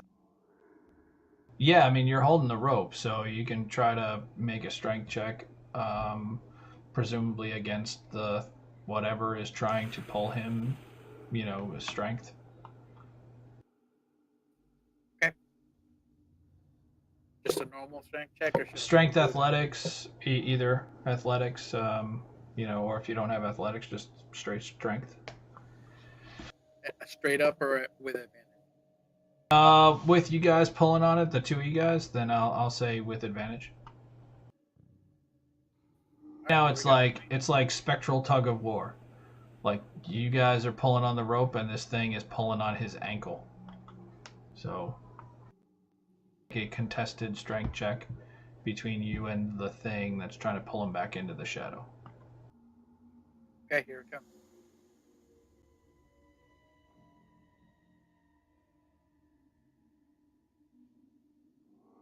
All right, you are successful. You pull him back out of the darkness, and the spectral hand follows him for a second, but when it gets into the light, it seems like it sizzles a little bit, and then you hear a sound like "Rah!" as it recoils back into the darkness. Okay, that was my Okay. Galen, you are prone. You can stand up if you'd like. Yes. Yeah, I'll stand up. And can I see this creature? No, I mean, you just see a wall of darkness. That it's in front of you. You can try to make an attack against it with advantage. I will reveal it so you can target it. With disadvantage. Sorry, you can make an attack against it with disadvantage. You know where it is, but it's cloaked in darkness. Okay. So I revealed it so you can target it. What if I use that divine sense thing again? It lasts until the end of my next turn. If you use divine sense, I will allow you to make the attack without disadvantage. So it'll counteract the disadvantage. Yeah, that'll have to be an action though. Well, in that case, then you could make your next attack without disadvantage if it doesn't move. Well, I mean, even if it does move, you'll know where it is, so you'll be able to make your next attack without disadvantage if you want to attack it. Yeah, so I'll do that. I'll use another divine sense. Where it is, I'll just leave that guy revealed track for him now. Yep, I'll leave him before revealed. My next turn, I'll know where he goes. Yep, I'll leave him revealed. So, Senor Bobos? Can Bobos see him? He doesn't have divine sense, right? Yeah, okay.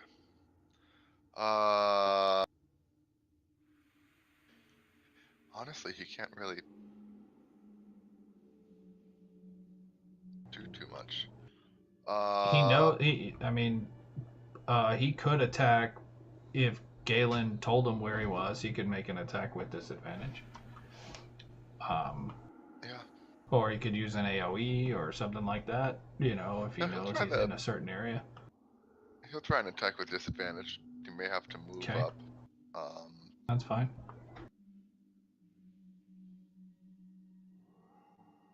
Because he probably can't. It's right there! From there, right? Yeah.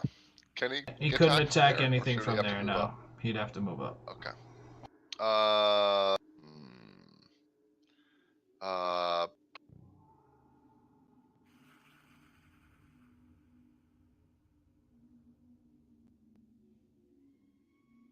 Okay. 20 and he'll attack with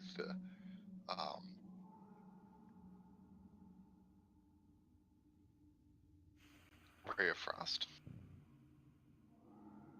I'm leaving them revealed so you can target them, but make your attack with disadvantage. Right, I got it. Oof, misses. And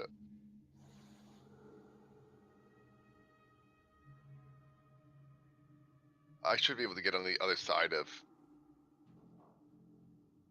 Galen without Yep. making Con the attack necessary. con saving throw real quick. Oh shoot! Ah.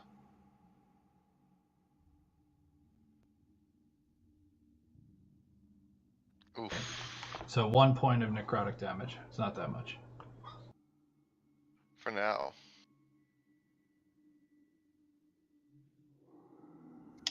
All right, Jorm is going to step into the room, and I'm assuming that with everything that's going on, he's seen the pointing and the yelling of where the creature is. Yep. In the room. Just give me that Constitution saving throw real quick.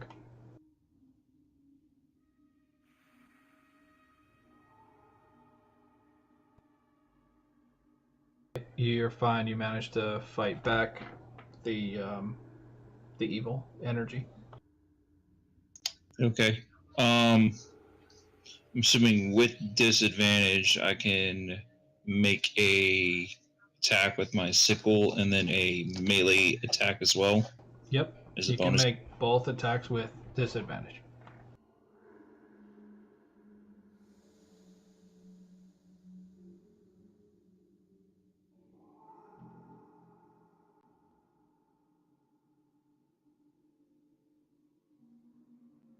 It's a hit. Nice.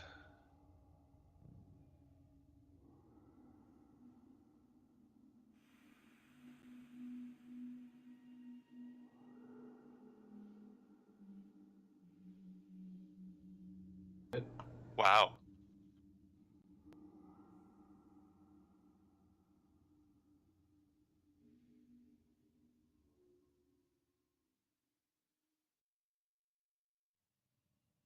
Yeah, that will be all he does for the moment.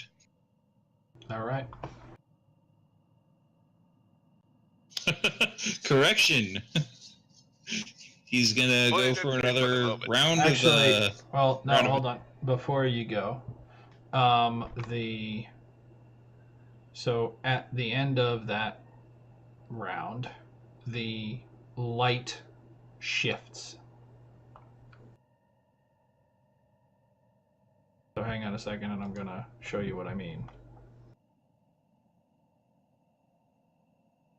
Oh boy.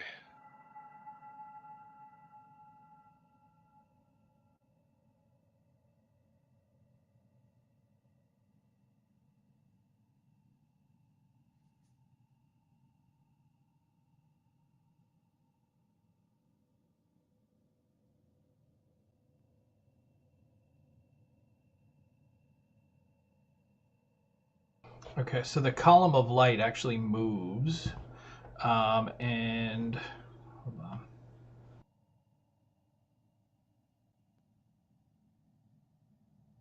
And when it does, it reveals another shadow. But you find yourselves both now standing in darkness. And the shadows, once the light comes onto them, begin to howl. And when it's their turn, they're going to have to move. They're going to take some damage, but the light shifts. And like I said, now you guys are in total darkness. So Jorm, you see the light in front of you just goes out. But you can kind of see that corner across the way where the light has shifted to. Okay. And go ahead if you'd like. So since I'm in darkness, would I get a You're not in advantage on the darkness. attack? You're not in darkness. You're Okay. in the light in the hallway. Well, non-magical darkness. So the room is magically dark, okay, and it's moving. The light. What just happened is the light that was where it was just went out and moved somewhere else. So there's like a column of light that's coming from the ceiling. Okay. So yes, but your two comrades that were in the room are now in the darkness.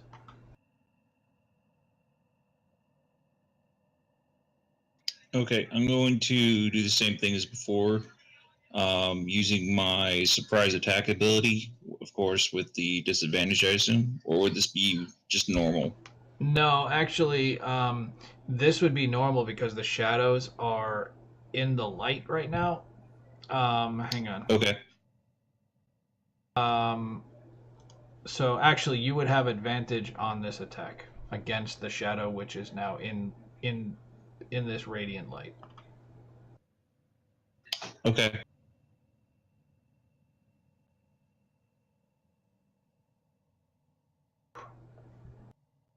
And then my melee bonus action.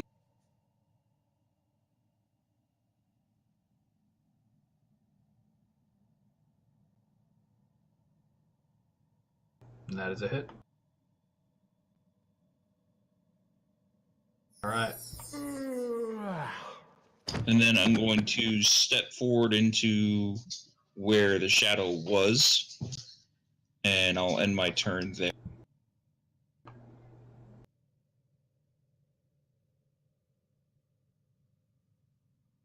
So there's some light there, right? Where Yeah, so where Jorm is now is just bathed in radiant light. There's a shadow there who is like, I mean, so Jorm, you see him now. He looks like a vampire in the daylight. He's like smoking and sizzling and screaming. He's going to be moving in a second, but as of right now, he is in this radiant light. Your friends. Galen and Bobos are now in the dark, and beyond the door is just darkness.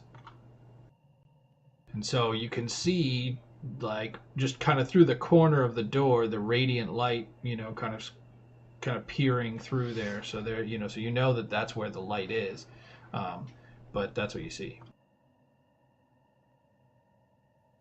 could I conceivably charge through with knowing that the light is at that angle?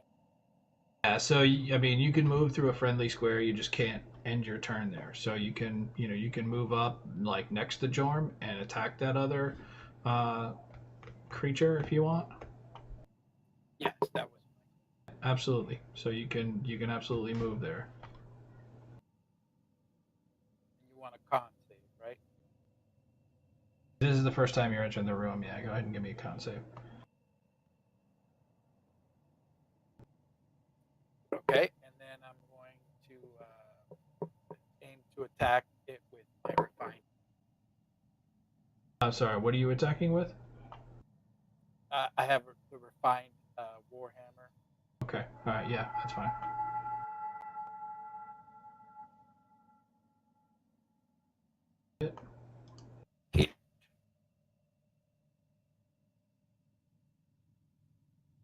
Good damage. Okay, Shadow 1 is going to take some damage here before moving on. So he's going to take some damage, and he's going to step back immediately into the light. Now you're going to get an attack of opportunity against. You're both going to get an attack of opportunity against Shadow 1 if you're inclined to take it. Me. Yes. Galen, you mean? So Jorm and Jorm and Cataris are both going to get an opportunity attack. Galen is in darkness. He can make an opportunity attack. No, he can't. He can't see him. Aww. Can't see him. Sorry. So Cataris and Jorm can take opportunity attacks if they want against Shadow 1, but he is going to retreat back into the darkness. Yes, and this is with advantage? Yes.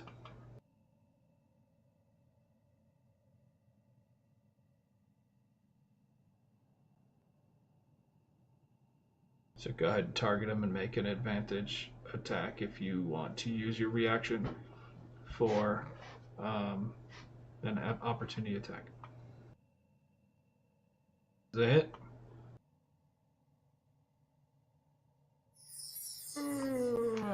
Goodbye. All right, so that shadow is gone.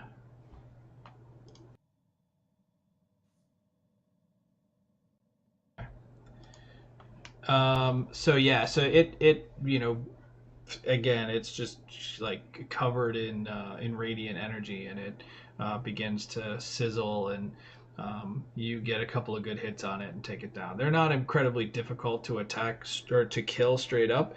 It's just they are very good in the dark. So, Lynn, what would you like to do?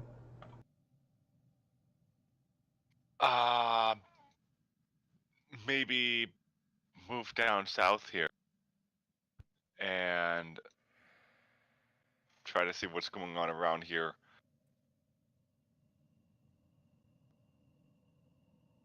I should be able to Okay. use Divine Sense one more time to see if there's anything in the darkness, with anything within Yep. 60 feet of me. There is absolutely something within 60 feet of you. Okay. He's right there. Okay. So I'll point him out to the others, and in my turn, Bubbles is going to. Oh, there's also. So hold on, while you're divine sensed up, there's another one in the back corner. Oh, okay.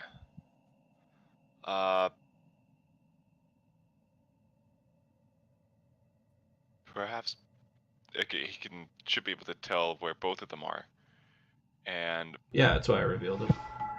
Bubbles can move over here and still target the shadow. That's what he wants to do. So he's going to target the one at the bottom. The one at the top, Shadow 3. Okay, so Galen is just going to point him out like he's over there. Right. All right, so yeah, that's definitely with disadvantage. Well, does it matter if I'm missile? You can't see him. Missile doesn't have an attack. You have to be able to see your target to be able to cast magic missile. True. Okay. And, I mean, anything that requires an attack roll would be fine, or an AOE that would target the square that he's in. But I mean, it's just. I'll just I'll just use the dodge action just in case. Okay. It's kind of tough to. Okay. Get her done. So Shadow 3 is actually going to move right there. And he's going to try to attack Jorm. He's going to reach out through the darkness and try to attack Jorm.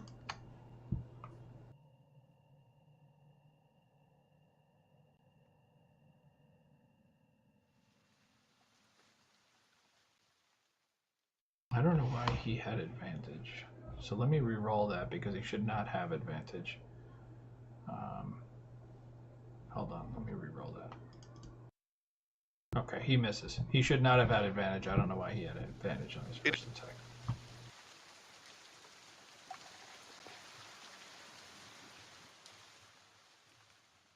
Sorry. He didn't have advantage. He was targeting two people. He was targeting me as well.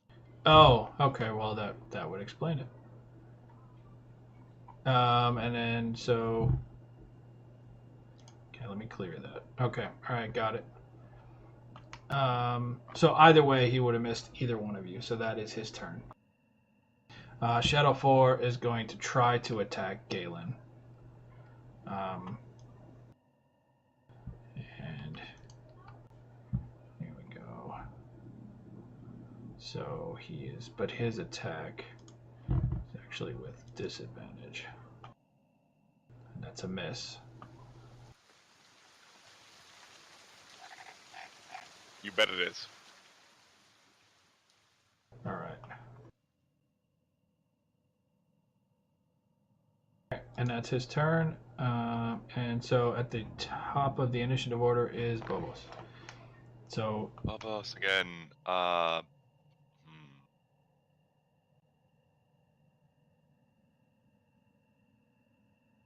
All right, he's going to.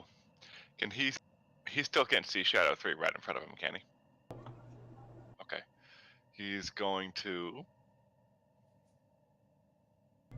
I mean, is Galen telling them the movements of these things? I mean, is he? No. Okay.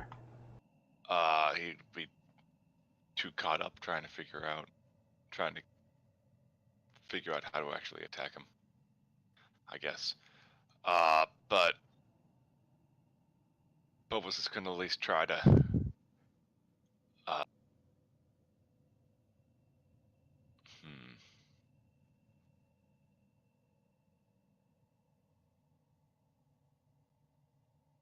He's going to use the dodge action again, I think. And actually, no, he's going to target. Do I have it prepared? I don't know. Okay, sorry. Dodge and my turn. Galen is going to target Shadow 4, and because of his divine sense, he should be able to see him, right? Yep. Yeah, he doesn't have disadvantage. All right, here we go. He uses action to attack with his glaive.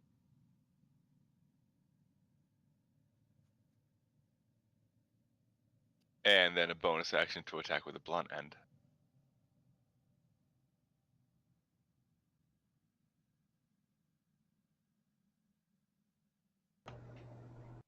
Cataras. So obviously, the mage hand to the north of me, I mean the shadow 3, it's partial. Well, it is in darkness, but I'm in light, right? Yes. So if I go to swing at it, what's Disadvantage. my? Okay, I'm gonna do that. You know where it is because it tried to attack you, but you can't see it, so you're just gonna kind of swing wildly into the square where you believe it is. Here it comes. That's a miss. Oof. All right. Shadow 4 is going to try to attack Galen again. That's a miss.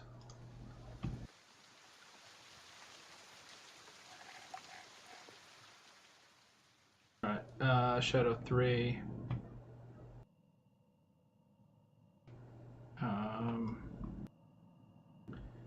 Okay, so Shadow 3 is going to try to attack Jorm again.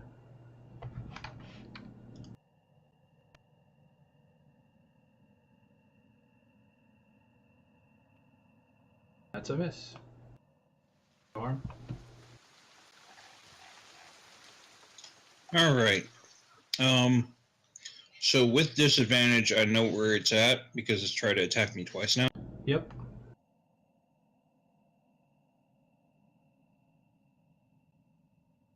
Know where it is. You know the general area, but it's in. It's a hit. There you go. And then doing another unarmed strike on it. Okay. They're not incredibly difficult to hit, but if you roll a 1, that's what happens.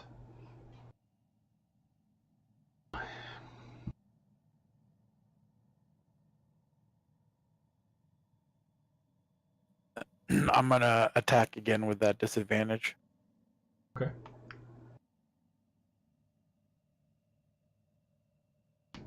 Ooh.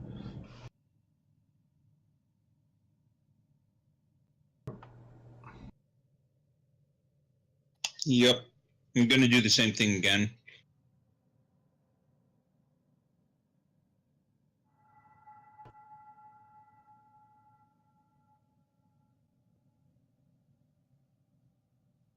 That's a miss.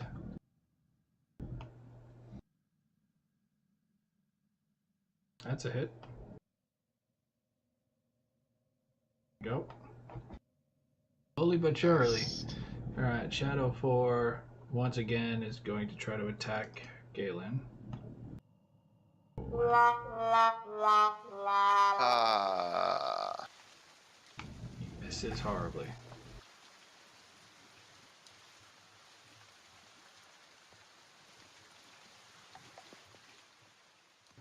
All right. So Shadow 3 is going to attack Jorm yet again. See if he can fail one more time. Yep, he does. Your Bobos. Ah, ha, ha, ha. Senor Bubbles is going to try one more. Ray of Frost. And he's not going to target Jorn, though.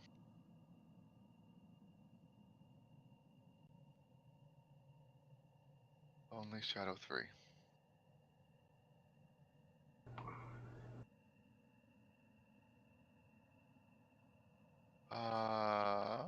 Where did it go?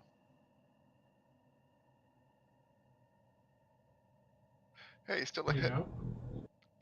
And damage. Oof, not. Oh, Okay. not too much. Wait, Well, yeah, that was a second attack. weird. Huh. That's something. Not much damage, though. I don't know if. Hold on. Okay, yeah, it was partially resisted. Sorry, go ahead. Okay. Cool. Galen. If he takes another swing at him, since Divine Sense is technically ended, is it still a disadvantage? If his Divine Sense is ended, yes, it's disadvantage. Alright.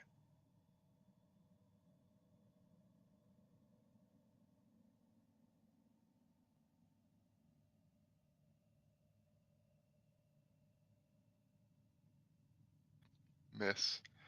And then bonus action with the blunt end of it. Oof. Oh, that is a hit, actually. A plus 12. Is it a plus 12? Oh, shoot. Never mind. Okay, does a 14... No, does a... Glaive plus 13. 6. It's not. I don't know what happened there. Yeah, I gotta correct that. Yeah. Does a 13 hit? It does. 13 hits. Okay, so still a hit. Yep.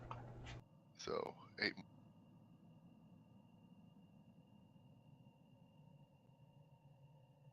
And Bobos is going to try fish out of 3.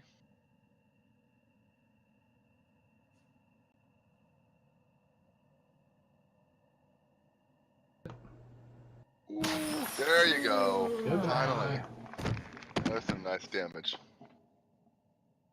That takes out that shadow. And so this guy, same thing. Desperate attacked. He's gonna miss.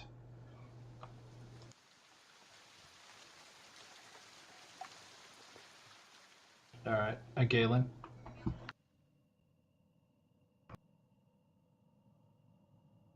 Boom, there it is.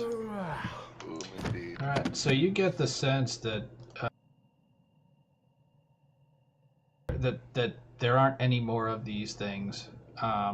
That you're free to kind of make your way through this room.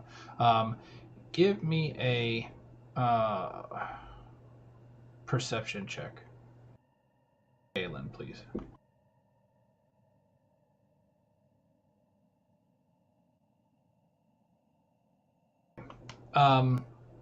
So right at the edge of the darkness, you see kind of the just the ring, at the very top.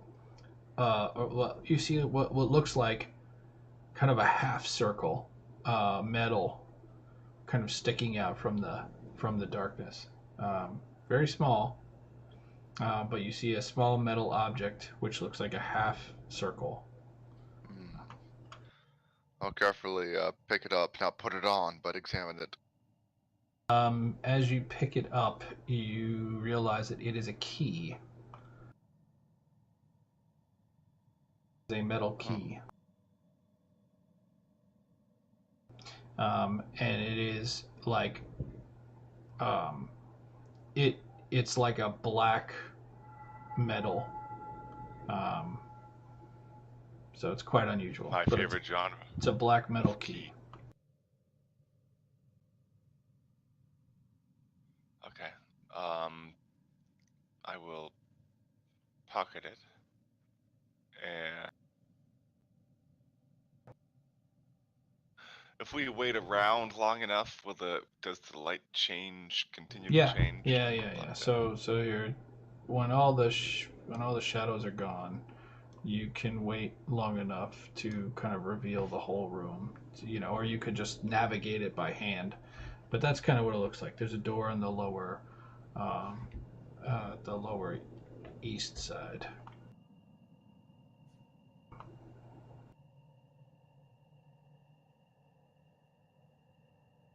What do you guys like to do? We'll drop out of initiative at this point, just to make sure that everybody's kind of weighing in. So, what would you guys like to do?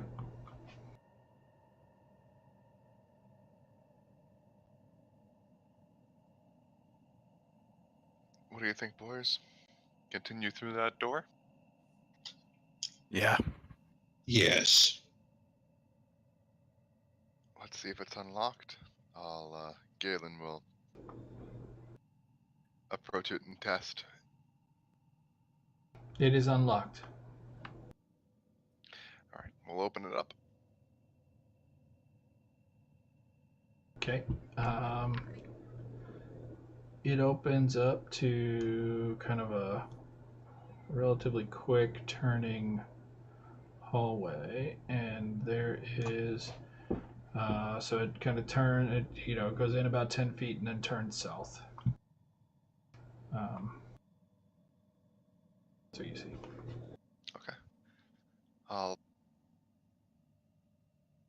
move over that way and look around the corner.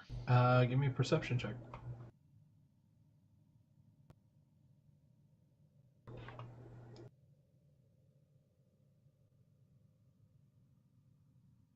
I can hear every leaf dropping onto the ground. Yeah. So you see a hallway, but you also notice two tripwires. One at the so one like as you turn south, in the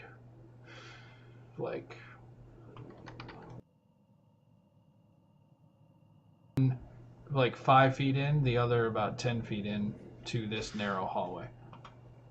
So you see a pair of tripwires. And then the door at the end of the hallway you can see is clearly locked. There's all the other doors have just had a handle. This door actually has a lock in it.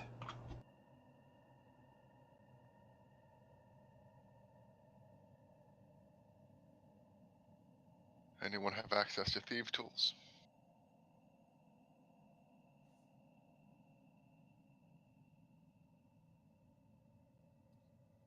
Bueller?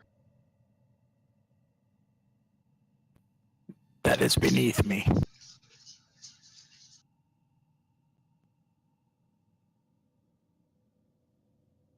Okay. So what do you guys want to I do? don't have knock prepared. I know how to use them, but I don't have a set on me.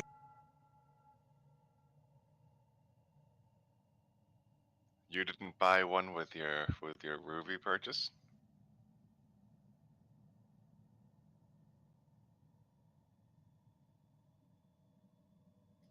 Could have Was in a afforded bit it. of a rush. Yeah. Shall we break it down then? Might be the best idea. Yes. So just bear in mind, tripwire at 5 feet, tripwire at 10 feet, and then the square right before the door is not there. Doesn't appear to be a tripwire there, but the 2 squares prior to it appear to have tripwires in them. Galen, can your mage hand pull the tripwire? Yes.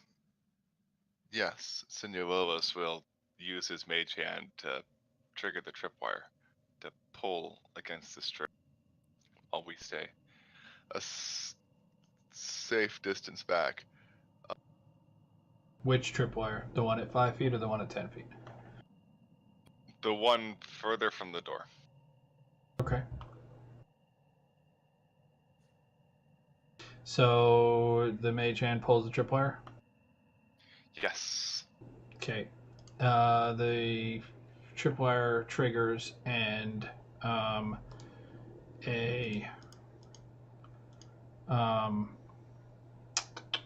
let's see.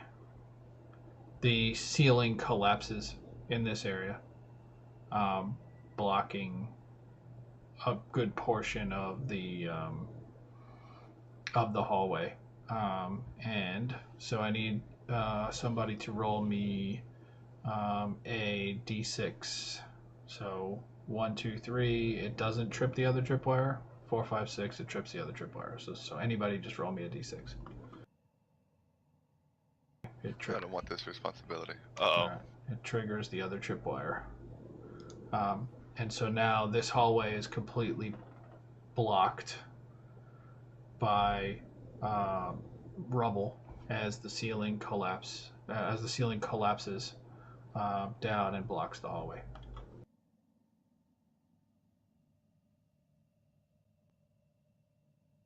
So, what would you guys like to do?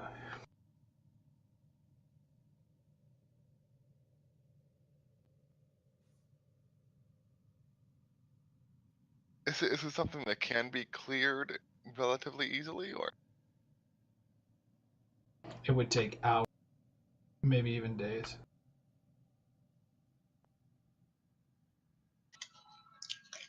Head back. Our choices are limited. To the room with the wraith? Agreed.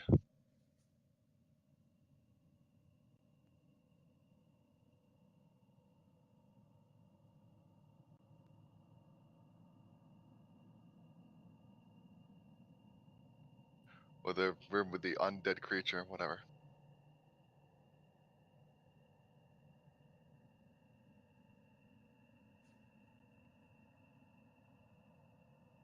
Hang on a second. Alright.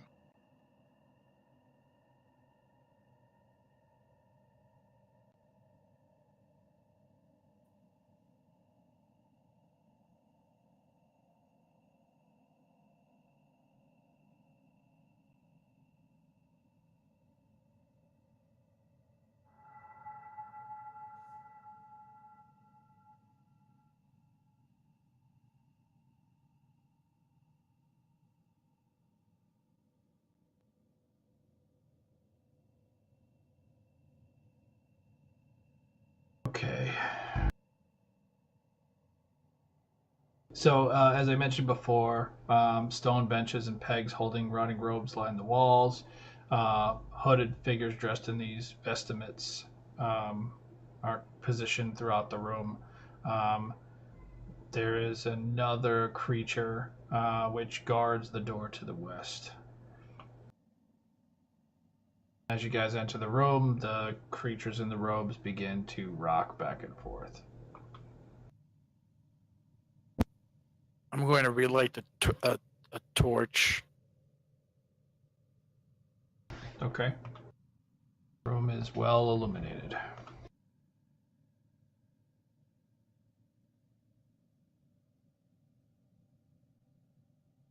I'll yell out to the creature. I'll say, "Spirit, have we passed your test? I have bathed in the darkness." You have retrieved the key, but you have not passed the door. The path is blocked. That is unfortunate for you. Yes. Do you have any advice? There is on how we only may- one way through here. What way is that? You must join my thrall.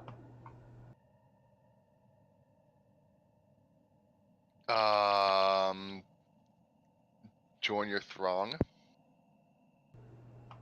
My thrall. Everybody roll for initiative. No. Yeah, the when he says join my thrall, the zombies begin to kind of animate and start to look aggressively towards you.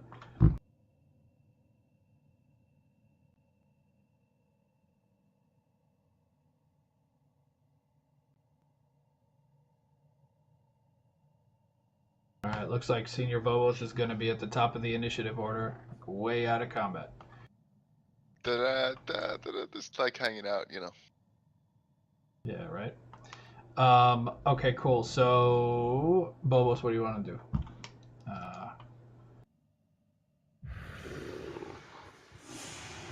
So, all of the creatures kind of come to life. Can I see any of the creatures from here? You can see one. Can see zombie number 2. Actually, hold on. Let me just arrange these guys in the proper square locations. So you can see zombie 2 and zombie 1.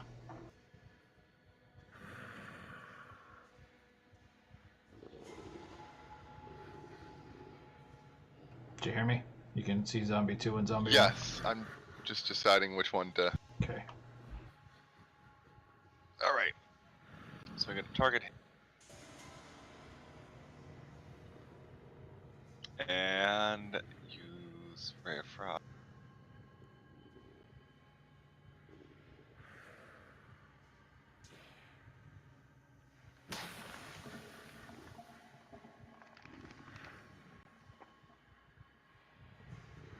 Okay, so zombie 3 is going to make a slam attack against Galen. Uh-oh. Oh, hold on, he is not target.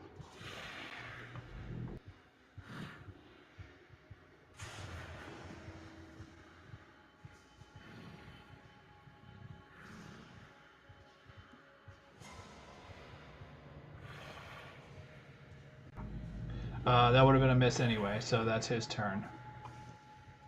Jorm.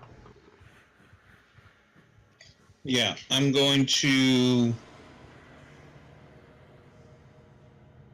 step up to zombie 3 and do my sickle and then martial art.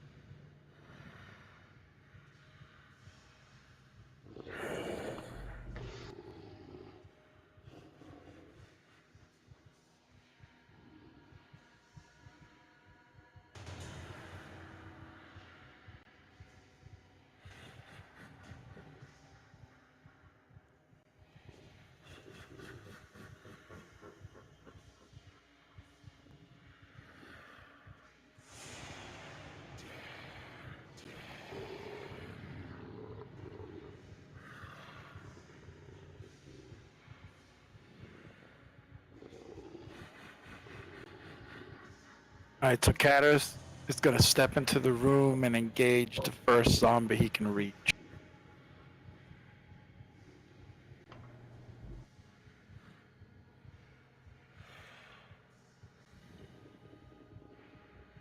Hit.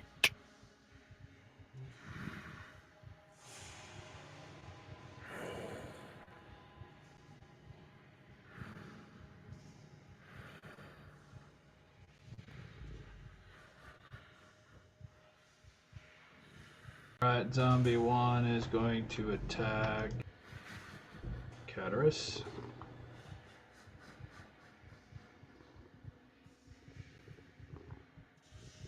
And he's gonna miss. Zombie 2 is going to attack Galen. Before he does that, though, the white is going to use his action to give him advantage on his attack, which he still misses, which is awesome. Galen is up.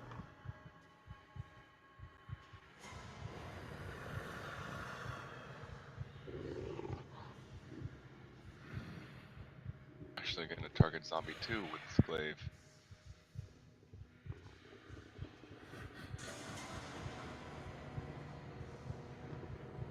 Yeah.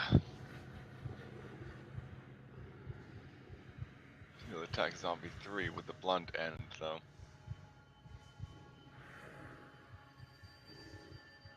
Yeah, there's one of them. Alright, the white is not happy about that, and he is going to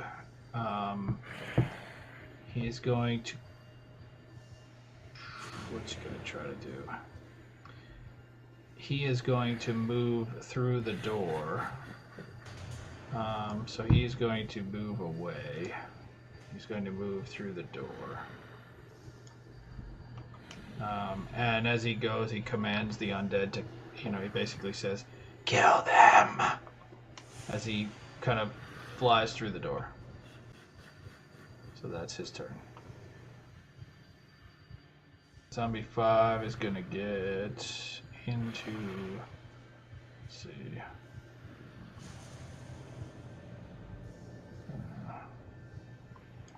He's going to over here, so he's going to attack Galen with a slam attack. And that is a hit. And he's going to take some damage. Ah, Zombie 4. Attack that hurt. Caterus.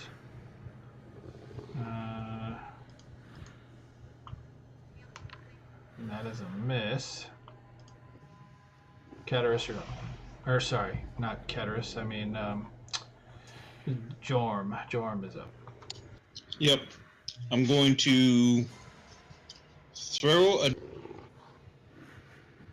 at zombie 1, and then I'm going to step down and melee attack with my martial. Sorry, you're gonna throw zombie what? 2. I'm going to throw a dart at zombie 1, and then I'm going to step down and do a martial arts attack on zombie 1. Okay, so what are you doing with your sickle? I'm sorry, what? What are you doing with your sickle? You've got your sickle in your hand, right? You're going to use your other hand to throw the dart? Yes, I'm going to use my other hand to throw. And use like your feet to do a martial arts attack? So like a dart throw Yes. and a kick or something? Yes. Kick Gotcha. him in the nuts. Do it. Kick his ass, Seabass.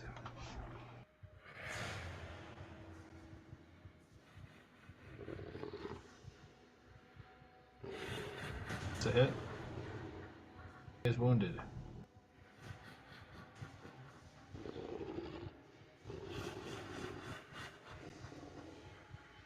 Another hit. Alright, some more damage. Alright, zombie 1. Attacking Caterus. It's a miss. Bobos.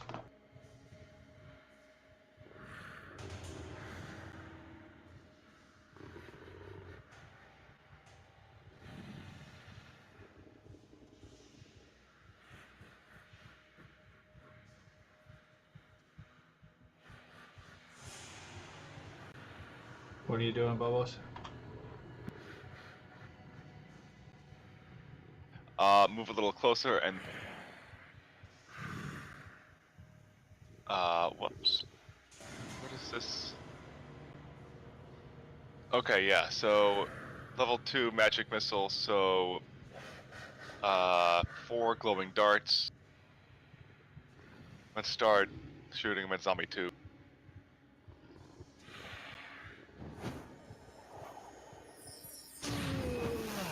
And then the other 2 at zombie 1.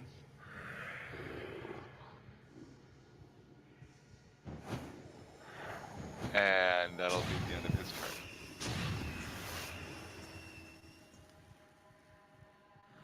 Alright. Galen. It's going to attack zombie 1 with its glaive. That's a Wow, hit. at 2 hits? That's pretty crazy. Their AC is terrible. Yep. And there's that. Bonus action.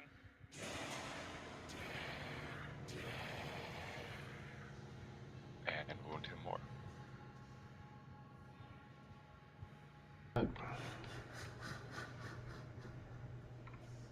So this guy is going to just attack Galen. That is a hit.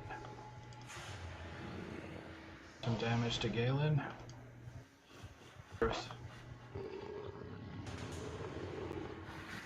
Icataris will continue to attack zombie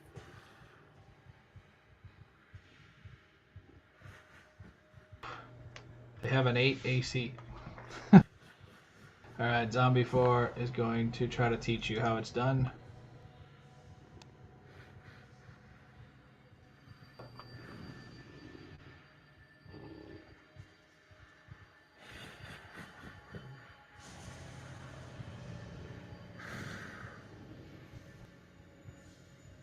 It's a lot of damage. Yeah, it Right. is.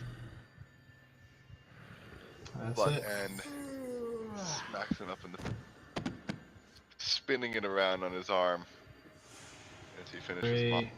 The last one standing is going to make a desperate attack on Cataris and miss. Jorm. I'm just gonna throw a dart at it and see if it hits, and then I'm gonna move to where the door.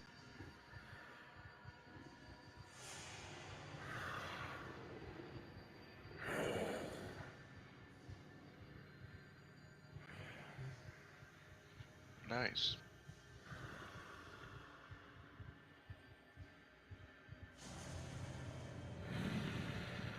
Can I see if the door is open or locked? It is not locked. I'll open the door, and then I'll end my turn. Okay.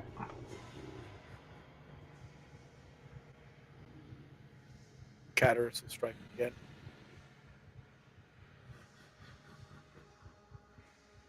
That is a hit.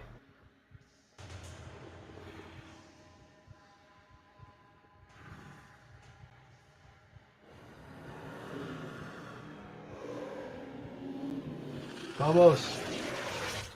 Phobos will move in and finish him off. Whoops, I'm moving Cataris. Oh no, whoops. Wrong person. Doesn't look like a dragon, by the way. Right. I'm the one who's a human because I'm a human. I get confused sometimes. At least I'm targeting the right thing. Hit. Indeed. 12. Ooh, nice. Whole lot of cold damage. The room goes quiet and is littered with the remains of just smashed and decimated zombies. Their robes torn to shreds, and their what unlife was in them is now left. There is a door to the west which has been opened, which leads to a small hallway and another wooden door.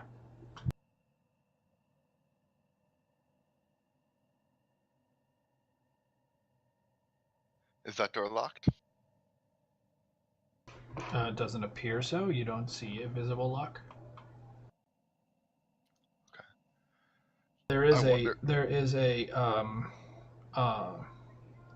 There's writing chiseled in the chiseled above the door. Oh shoot. What does it say? It says Library of Shadows. Anything to do with the library, I'm totally in. Cataras, are you still with us? Yes. Let's go to the library. I'll use, or Bobos will use Mage Hand to.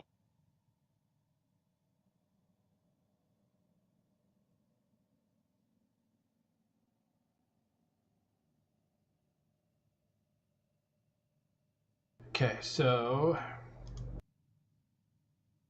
this room is filled with bookcases reaching 6 foot high and filled with books. All of the walls are covered by these bookcases. There's a door to the south. Just revealed a little bit more so you can see it. And yeah, all of the walls are covered with bookcases except where there are doors. So there's small gaps, but all of the walls are lined with bookcases. Otherwise, nothing else in the room.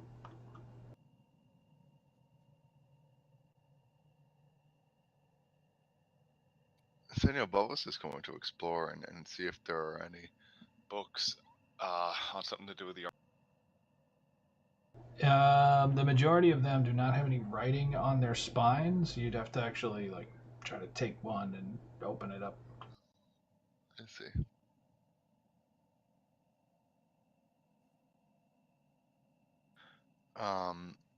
Maybe one that's, extra big looking.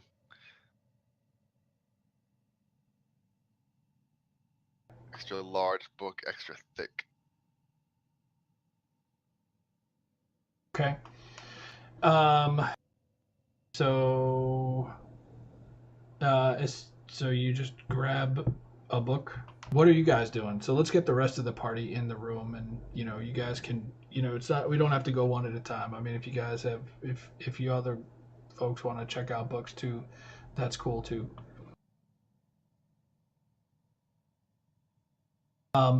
But so Bubbles, you grab, you find a large book and take it off the shelf. Is that what happens? Yes, hoping Okay. for the Berenstain Bears.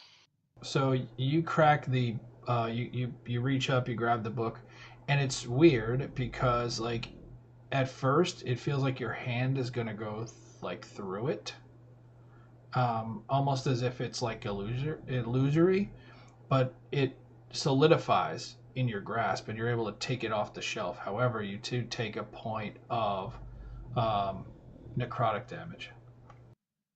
One hit point of necrotic damage. And so you open the book, and it is a book that kind of details the like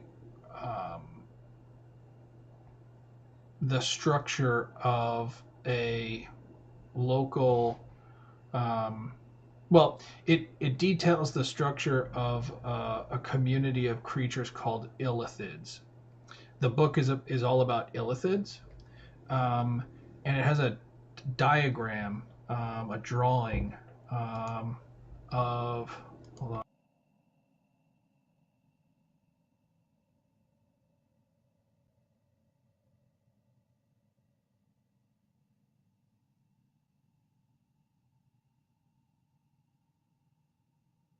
Does it have a visible brain? Hang on a second. So it's got a drawing of a creature. It kind of looks like that. Hideous. All right. So that's kind of, and it talks about some of their history, and it talks about their social structure, and it reveals that these creatures are members of a hive mind type community, that they're all kind of connected, and that there is one of them referred to as the elder brain, which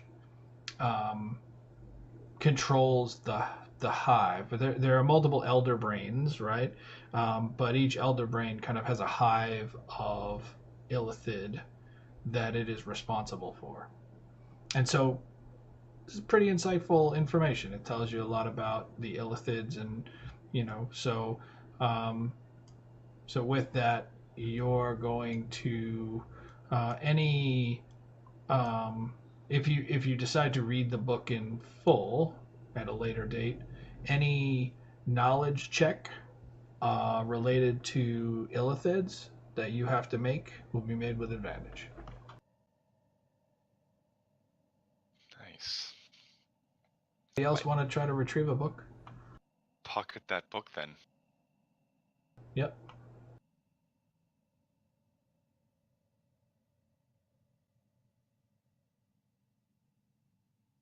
Anybody else interested in a book? It's not really Catarus's thing. Okay. All right. So I yes. didn't really want to read them too much usually. Yeah.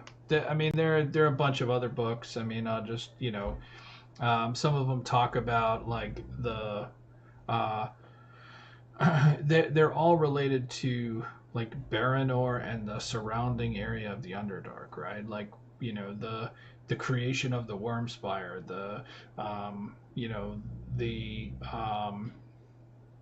the merchant traffic on the Sea of Stars, right?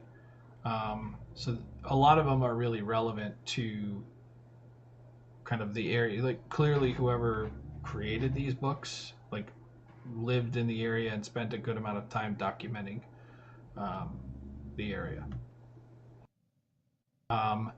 And yeah, so that's what you find. The room is unremarkable, right? So it's loaded up with a bunch of books about Baranor and the surrounding area.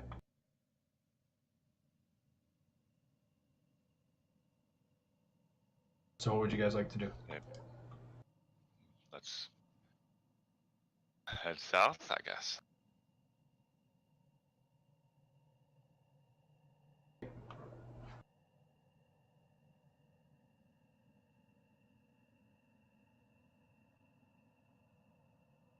So the door is unlocked. I'm just gonna expedite us here a minute. So there's a long hallway. You can make it all the way up to the door. There are no traps. I'm gonna drink a potion of healing as I'm walking. Okay. And heal 8 points.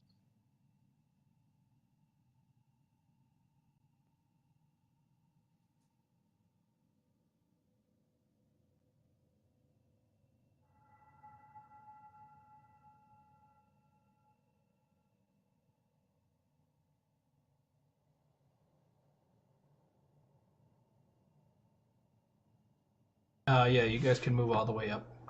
The door at the end is not locked.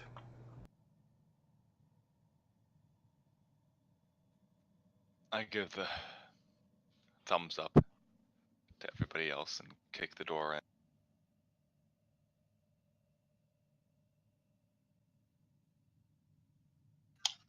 Bear with me, Fantasy Ground's acting up again. Okay. So you're gonna open the door? Yes.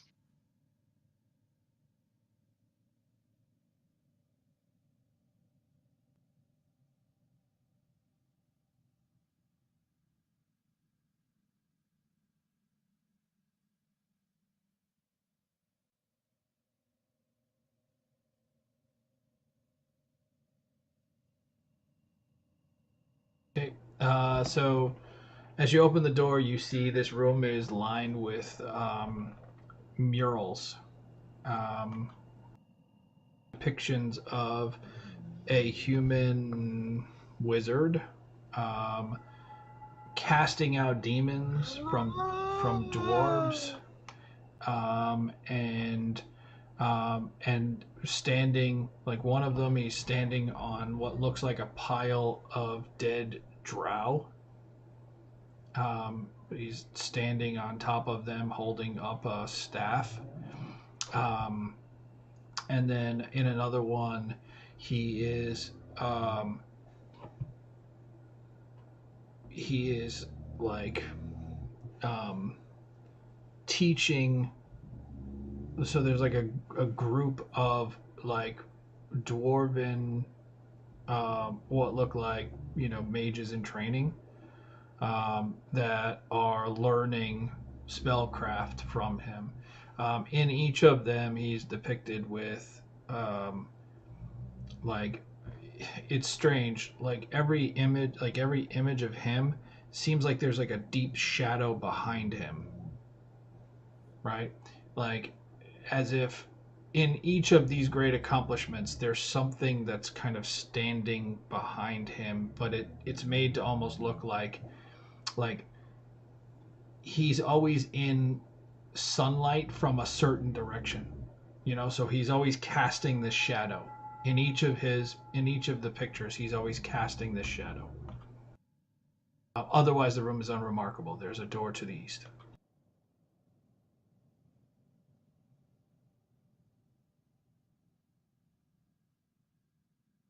What do you guys want to do? I'll head to the door to the east, and I'll think to myself, daylight is probably important going forward.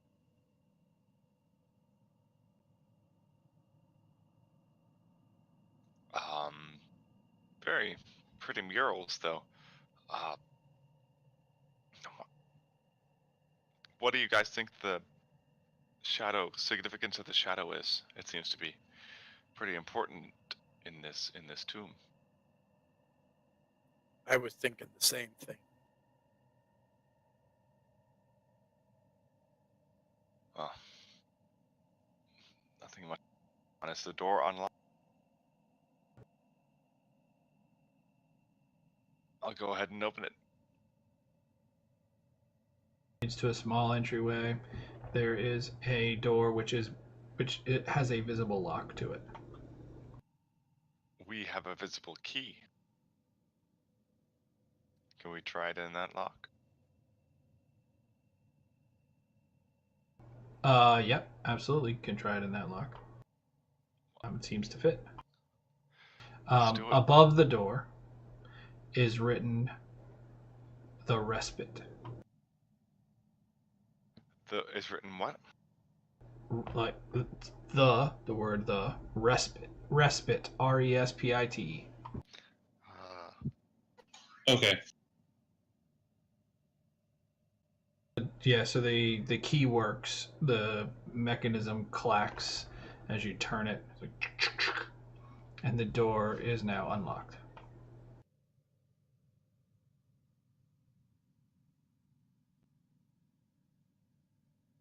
All right, let's open it then.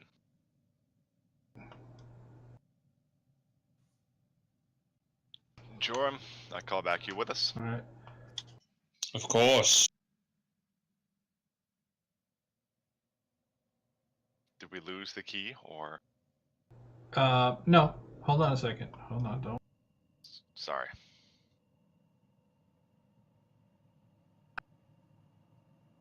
Get set up. So as you open the door, the room is bathed in red, like a sick red light. There is a stone throne in the room. Hold on.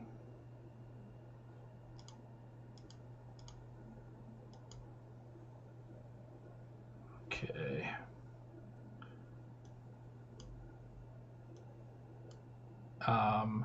And sitting upon it is the wraith you saw from before. So let me just reveal him. And next to him is a creature that looks like... Let's see. Do I have a picture? I gotta have a picture of this thing. Hold on.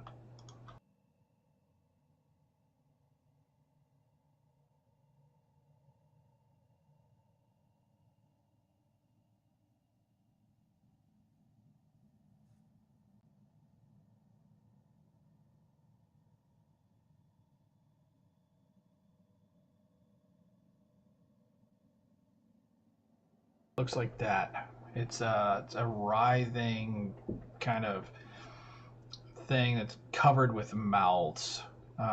There are a series of eyes and eye stalks and just various mouths. It's just a really disgusting looking. And it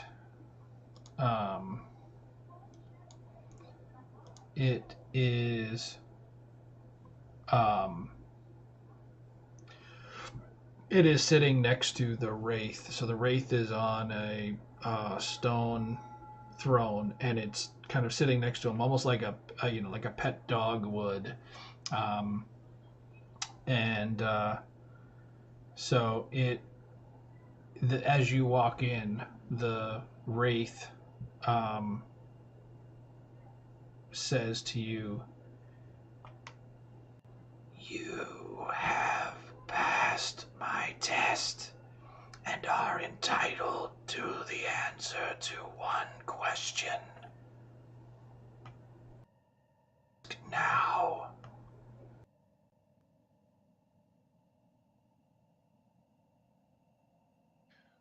When will the drow rise again to challenge Baranor?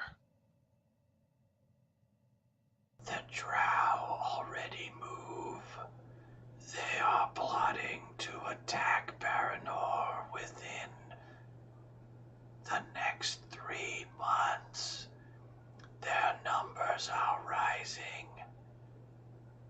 They will come from the east.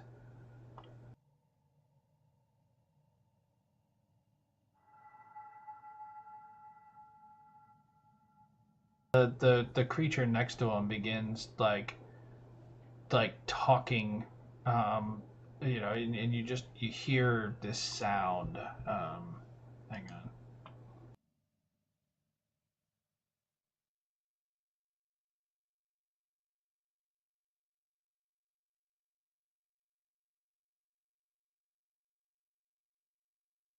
Well, Galen does speak Abyssal.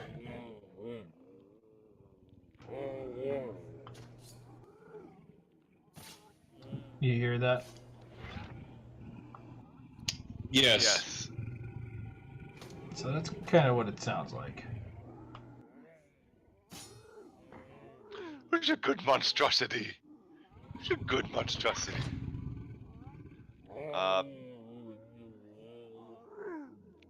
Being careful not to phrase it like a question, I say, we have come, my friends and I have come prepared with 3 questions.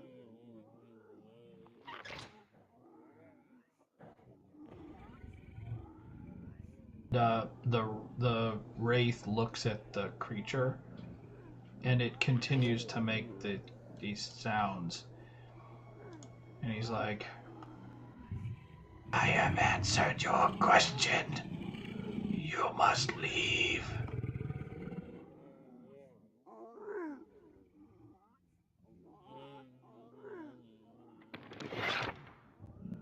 And I say, the fate of Baranor relies on your ability to answer these questions. We were sent by, goodness, I can't remember the guy's name, to seek your great wisdom, to try to survive. And he and we would very much appreciate if you would look past your requirements and understand that we, as a unit, have passed your test, and thus are entitled to more than one question. So the wraith looks at you and says, "It won't let me." It won't let you.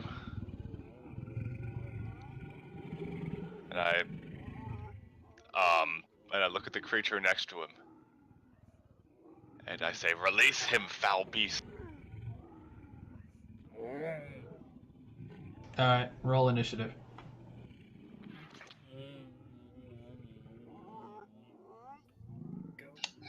And the map when you can, please.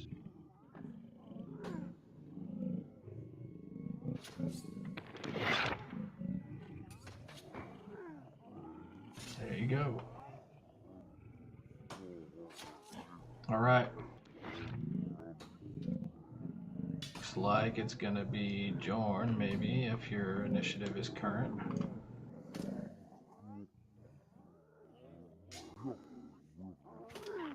Everybody's got their initiative in, yeah? Yep. All right, Jorn, just for the sake of like remedying some of the challenges you've had, I'm gonna move you all the way up behind Caterus. I presume that you would have been doing that instead of messing around with getting Fantasy Grounds to be working properly. So it's your turn. You can go if you'd like.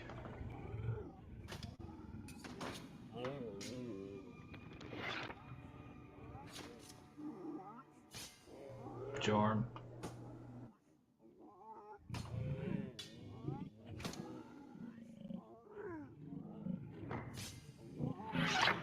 Jorm, are you there?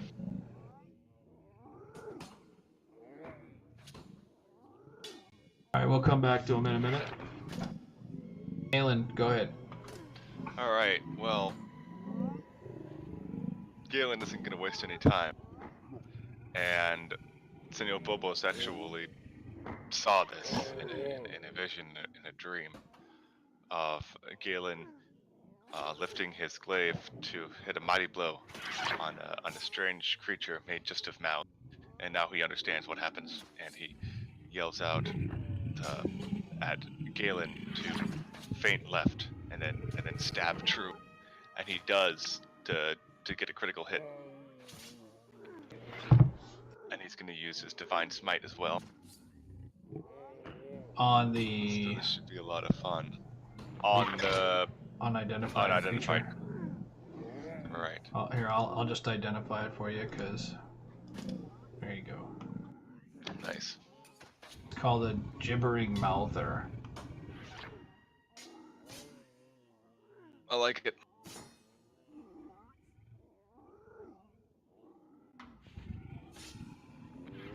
So glaive. Whoops. I'm just gonna add another D10 to it.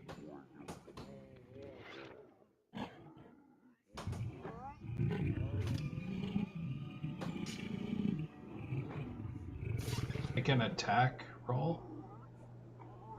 I didn't have to. I have the. You had a critical, that's right. Yeah, that's right. it's Okay. All right. Yep. Got it. And then an extra bonus action with the blunt end. With no That's a hit. whatever else. Oh. 6 more damage. Alright. Jorm, have you rejoined us? Yeah, I'm back in Fantasy Grounds. So you can go ahead and take your turn. You actually had the top of the initiative, but you weren't there. So we went past you. We'll come back to you now. So you can go ahead. So Right. Galen just made an attack against the gibbering mouther. It's your turn. To say the least, I made an attack.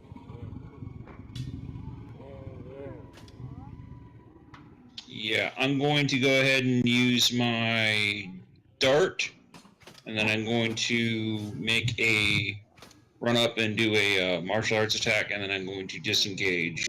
So who are you attacking? The Wraith? yes. Okay.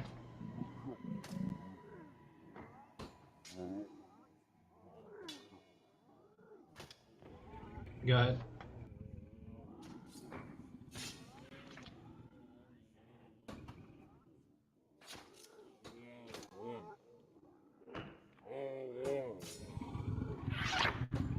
Is a hit.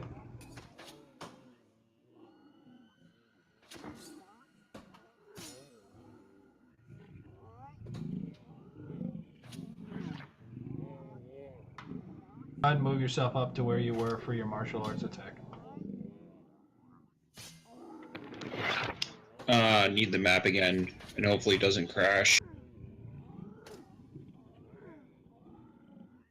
It should be in your images. Once I've shared it to you, you should always have it in your images on the client side.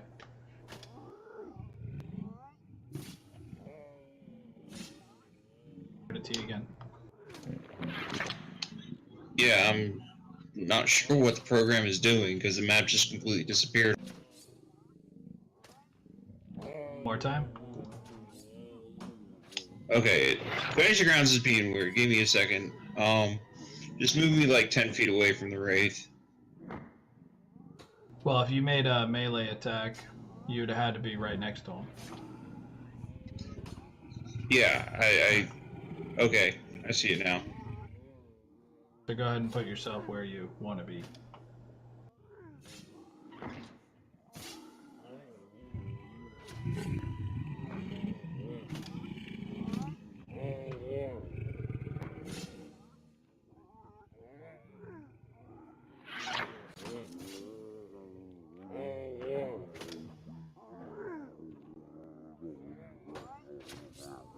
Galen's gonna make another glaive attack, looks like. So if you're going to attack him in melee, do you have reach? I don't think you do. Yes, the Yes. glaive has reach. No, not you. I'm talking about Jorm. Oh, it's, Yes, sorry. I have a range of additional 5 feet to make a melee strike.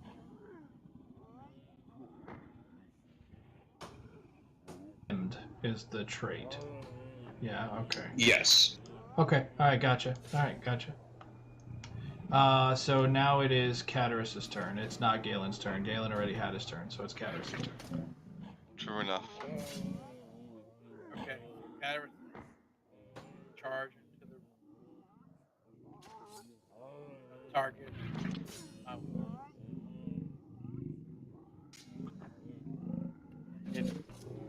Your audio is a little weird. You're cutting off.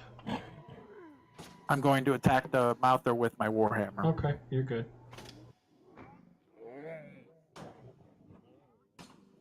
Hit. Alright. Alright, it's the Wraith's turn. So it is going to... I think it's going to move over here and try to attack. So Caterus, do you want an opportunity attack against the Wraith because he's going to move over to where Jorm is? I do. If you want it, then take it.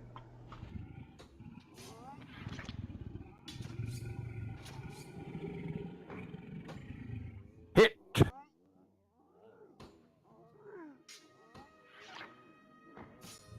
There you go. Okay, so he's going to attack Joel. I'll attack the Wraith. And he's going to use his life drain ability, and that is a hit. This is gonna hurt. Okay, just telling you, here it comes. Yep. Alright, Jorm goes down. Got him. Alright, and that is his turn. Hold on a second. I need a Constitution saving throw, Jorm, please.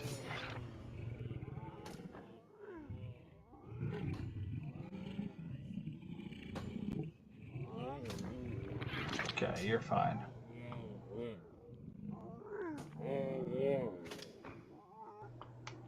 So that's his action. Bobos.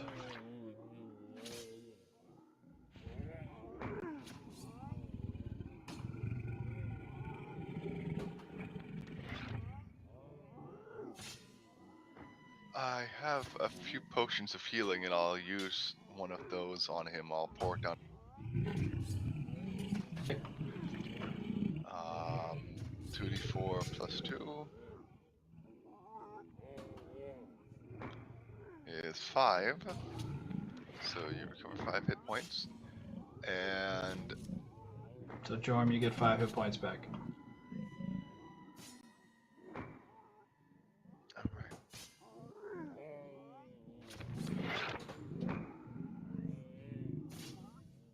alright. So the Malder is going to attack Cataris.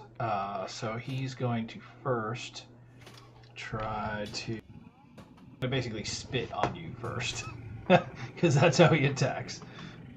Part of his attack, anyway. So you make a save. You succeed, so you are not blinded, which is really good for you. But then he's going to make a bite attack. And he's going to miss. So we've got Bobos, you're up. Back at the top of the order again, alright.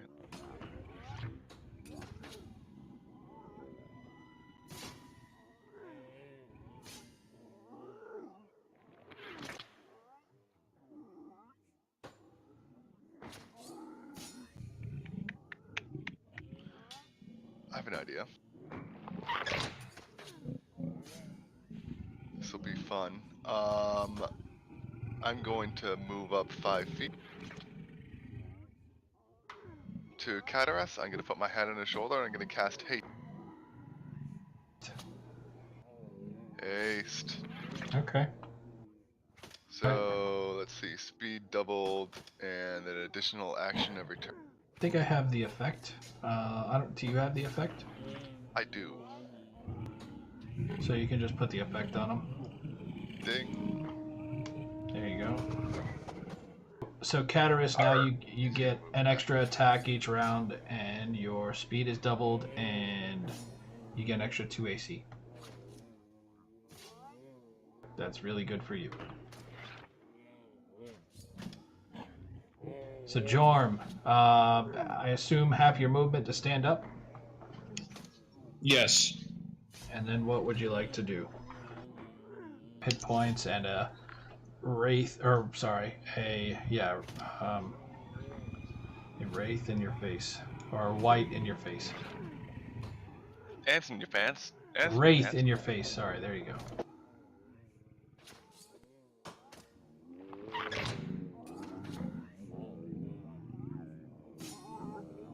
So what would you like to do? I'm going to take the disengage action with the step of wind, Okay. and then I'm going to chuck a dart at its face while I'm moving away. So if you're using your action, so do you, alright, so step of wind, you can take the disengage action as a bonus action? It's a question. Yes. So I expend 1 key point to use the step of the wind, which allows me to disengage, dash, or dodge, essentially. And that just lets me break away from the wraith, and then I can throw a dart at its face. Got it. And Yep, then yep. I just want to make sure I understood it correctly. But yeah, no, totally good. Go ahead. 2.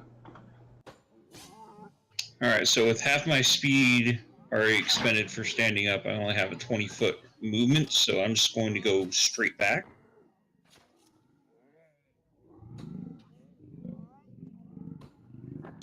Just move yourself to where you, let's see.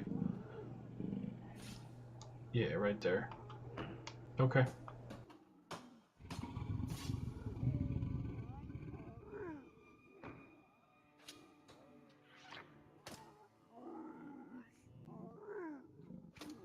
I don't think I have anything else I can do. Let me check.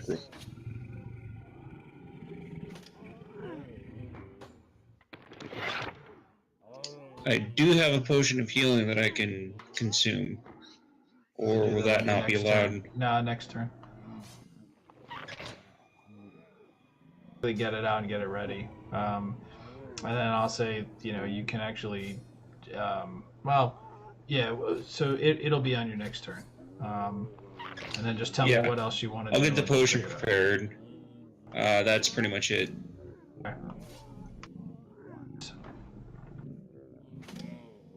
Okay, I'm going to attack the glittering mouth, or both my attacks. So just a reminder, you are a Dragonborn, and you do have a breath weapon. Just in case you didn't remember. There you go. Here's my second attack. That's a hit. 4. Doing good damage to that glittering mouther. Okay. Oh, It jeez. does not recharge, so cool. So it is going to... Let's see.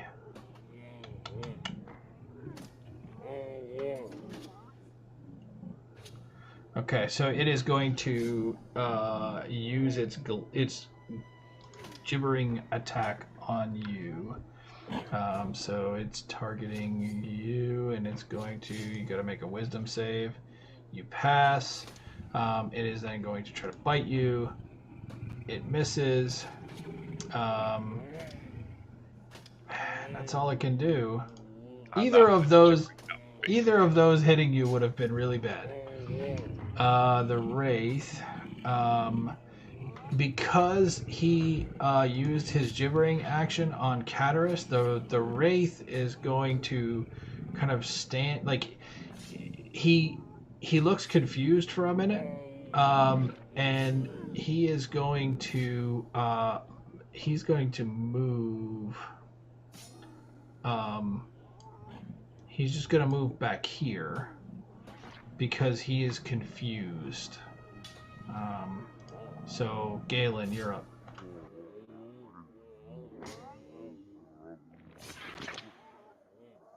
More glaive.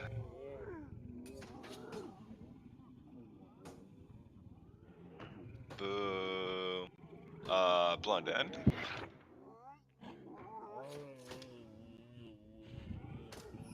And that got him. Oh, there he goes. So, Blunt end goes, like, drives into his mouth, like, ripping some of his teeth out and just shoving them down his throat. Like, there you go. from multiple places. So, Shoots down and dies. So it falls to the ground, and when it does, you notice the shape of the wraith changes, and he is no longer horrific, and, like, covered in he doesn't look, he still looks like an undead creature, a spectral creature, but now he much more resembles the wizard from the first room, and he kind of, like, sinks down a little bit, and he says, "Thank you. You have freed me from the creature. For this, I will give you the opportunity to ask me 3 questions. The creature had control of me and was causing my powers to be used for nefarious ends to feed its insatiable hunger. What 3 things can I answer for you?" First, I'd like to... assuming it doesn't hurt him, I can use lay on hands, maybe? He's undead. He'll be okay. There's no, you don't. It will probably hurt him, because it's like, yeah, it would have the opposite effect.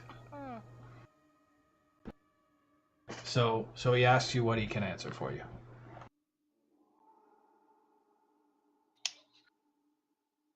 Who would like to ask the second question? I ask of my friends, not the... Jorm asks, are the Dwargar aiding the Drow? Yes, the Dwargar are providing slave labor for the Drow to build weapons of war. Things like ballista and siege weapons.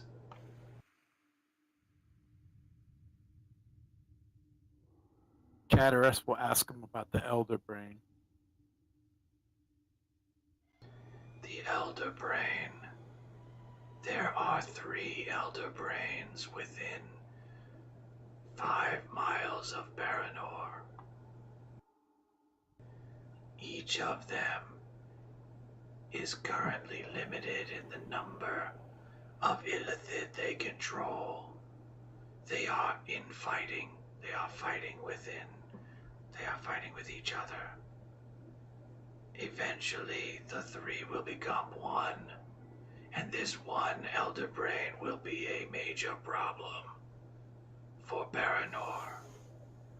The only chance Baranor has is to eliminate all 3 or to keep all 3 operating by limiting the strength of any one.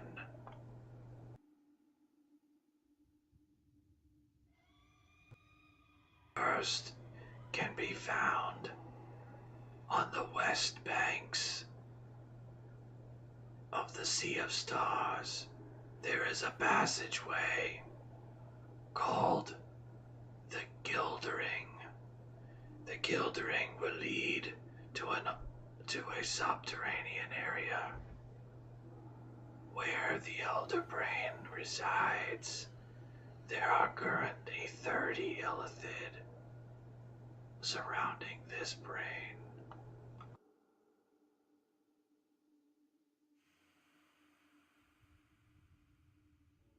What is your final question?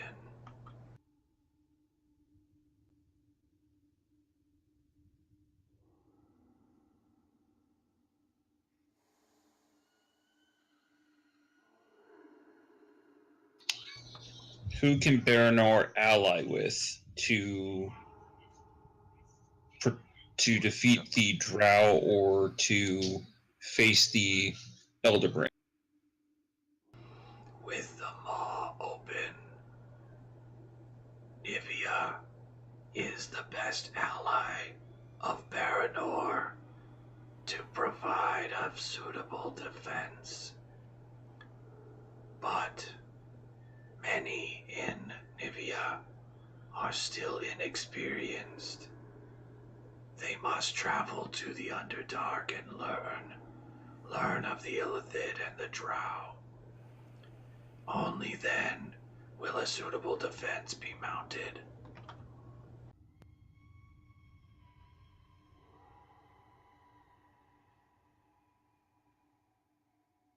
He answers the last question. He kind of he starts to get translucent a little bit. You know, you see more so than he was before, but you start to see through him. And he says, "Tell the elders of Barador that I have passed along, but soon another will come and will do great works as I did for Baranor. But until then, I am going to destroy this place so that no more can my power be taken and used by creatures like the one you saw here.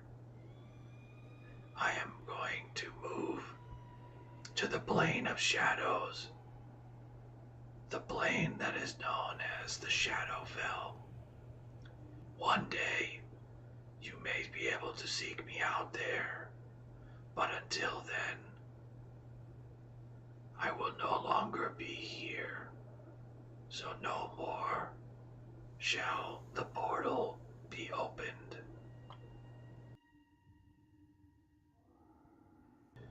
I will now return you from whence you came. Thank you for saving me." And as he says that, he fades away.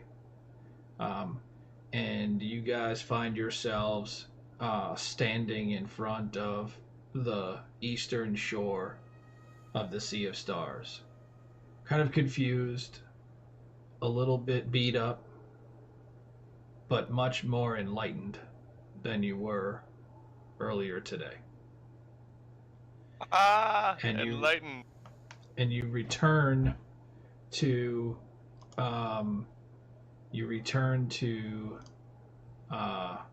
Baranor and find Proctor Runehammer, and he provides you with the 4,000 gold as promised. And he makes intricate notes of what you tell him, and seems very concerned about the movements of the Drow and the Duergar and the Illithid. And he thanks you for everything that you've done. And he says, one day I may call upon you again to travel to the Shadowfell to get more answers. But what you've done today may have saved the lives of all in Baranor, and for that we are in your debt. And that's where we're going to conclude it today. So thank you all for joining us on the stream. We really appreciate it. We will be uploading the video copy of this to our YouTube channel, so you can check it out there. It'll also be available in our videos here on Twitch. But thanks again, everybody, for joining. Really appreciate it. And have a great evening. Good night.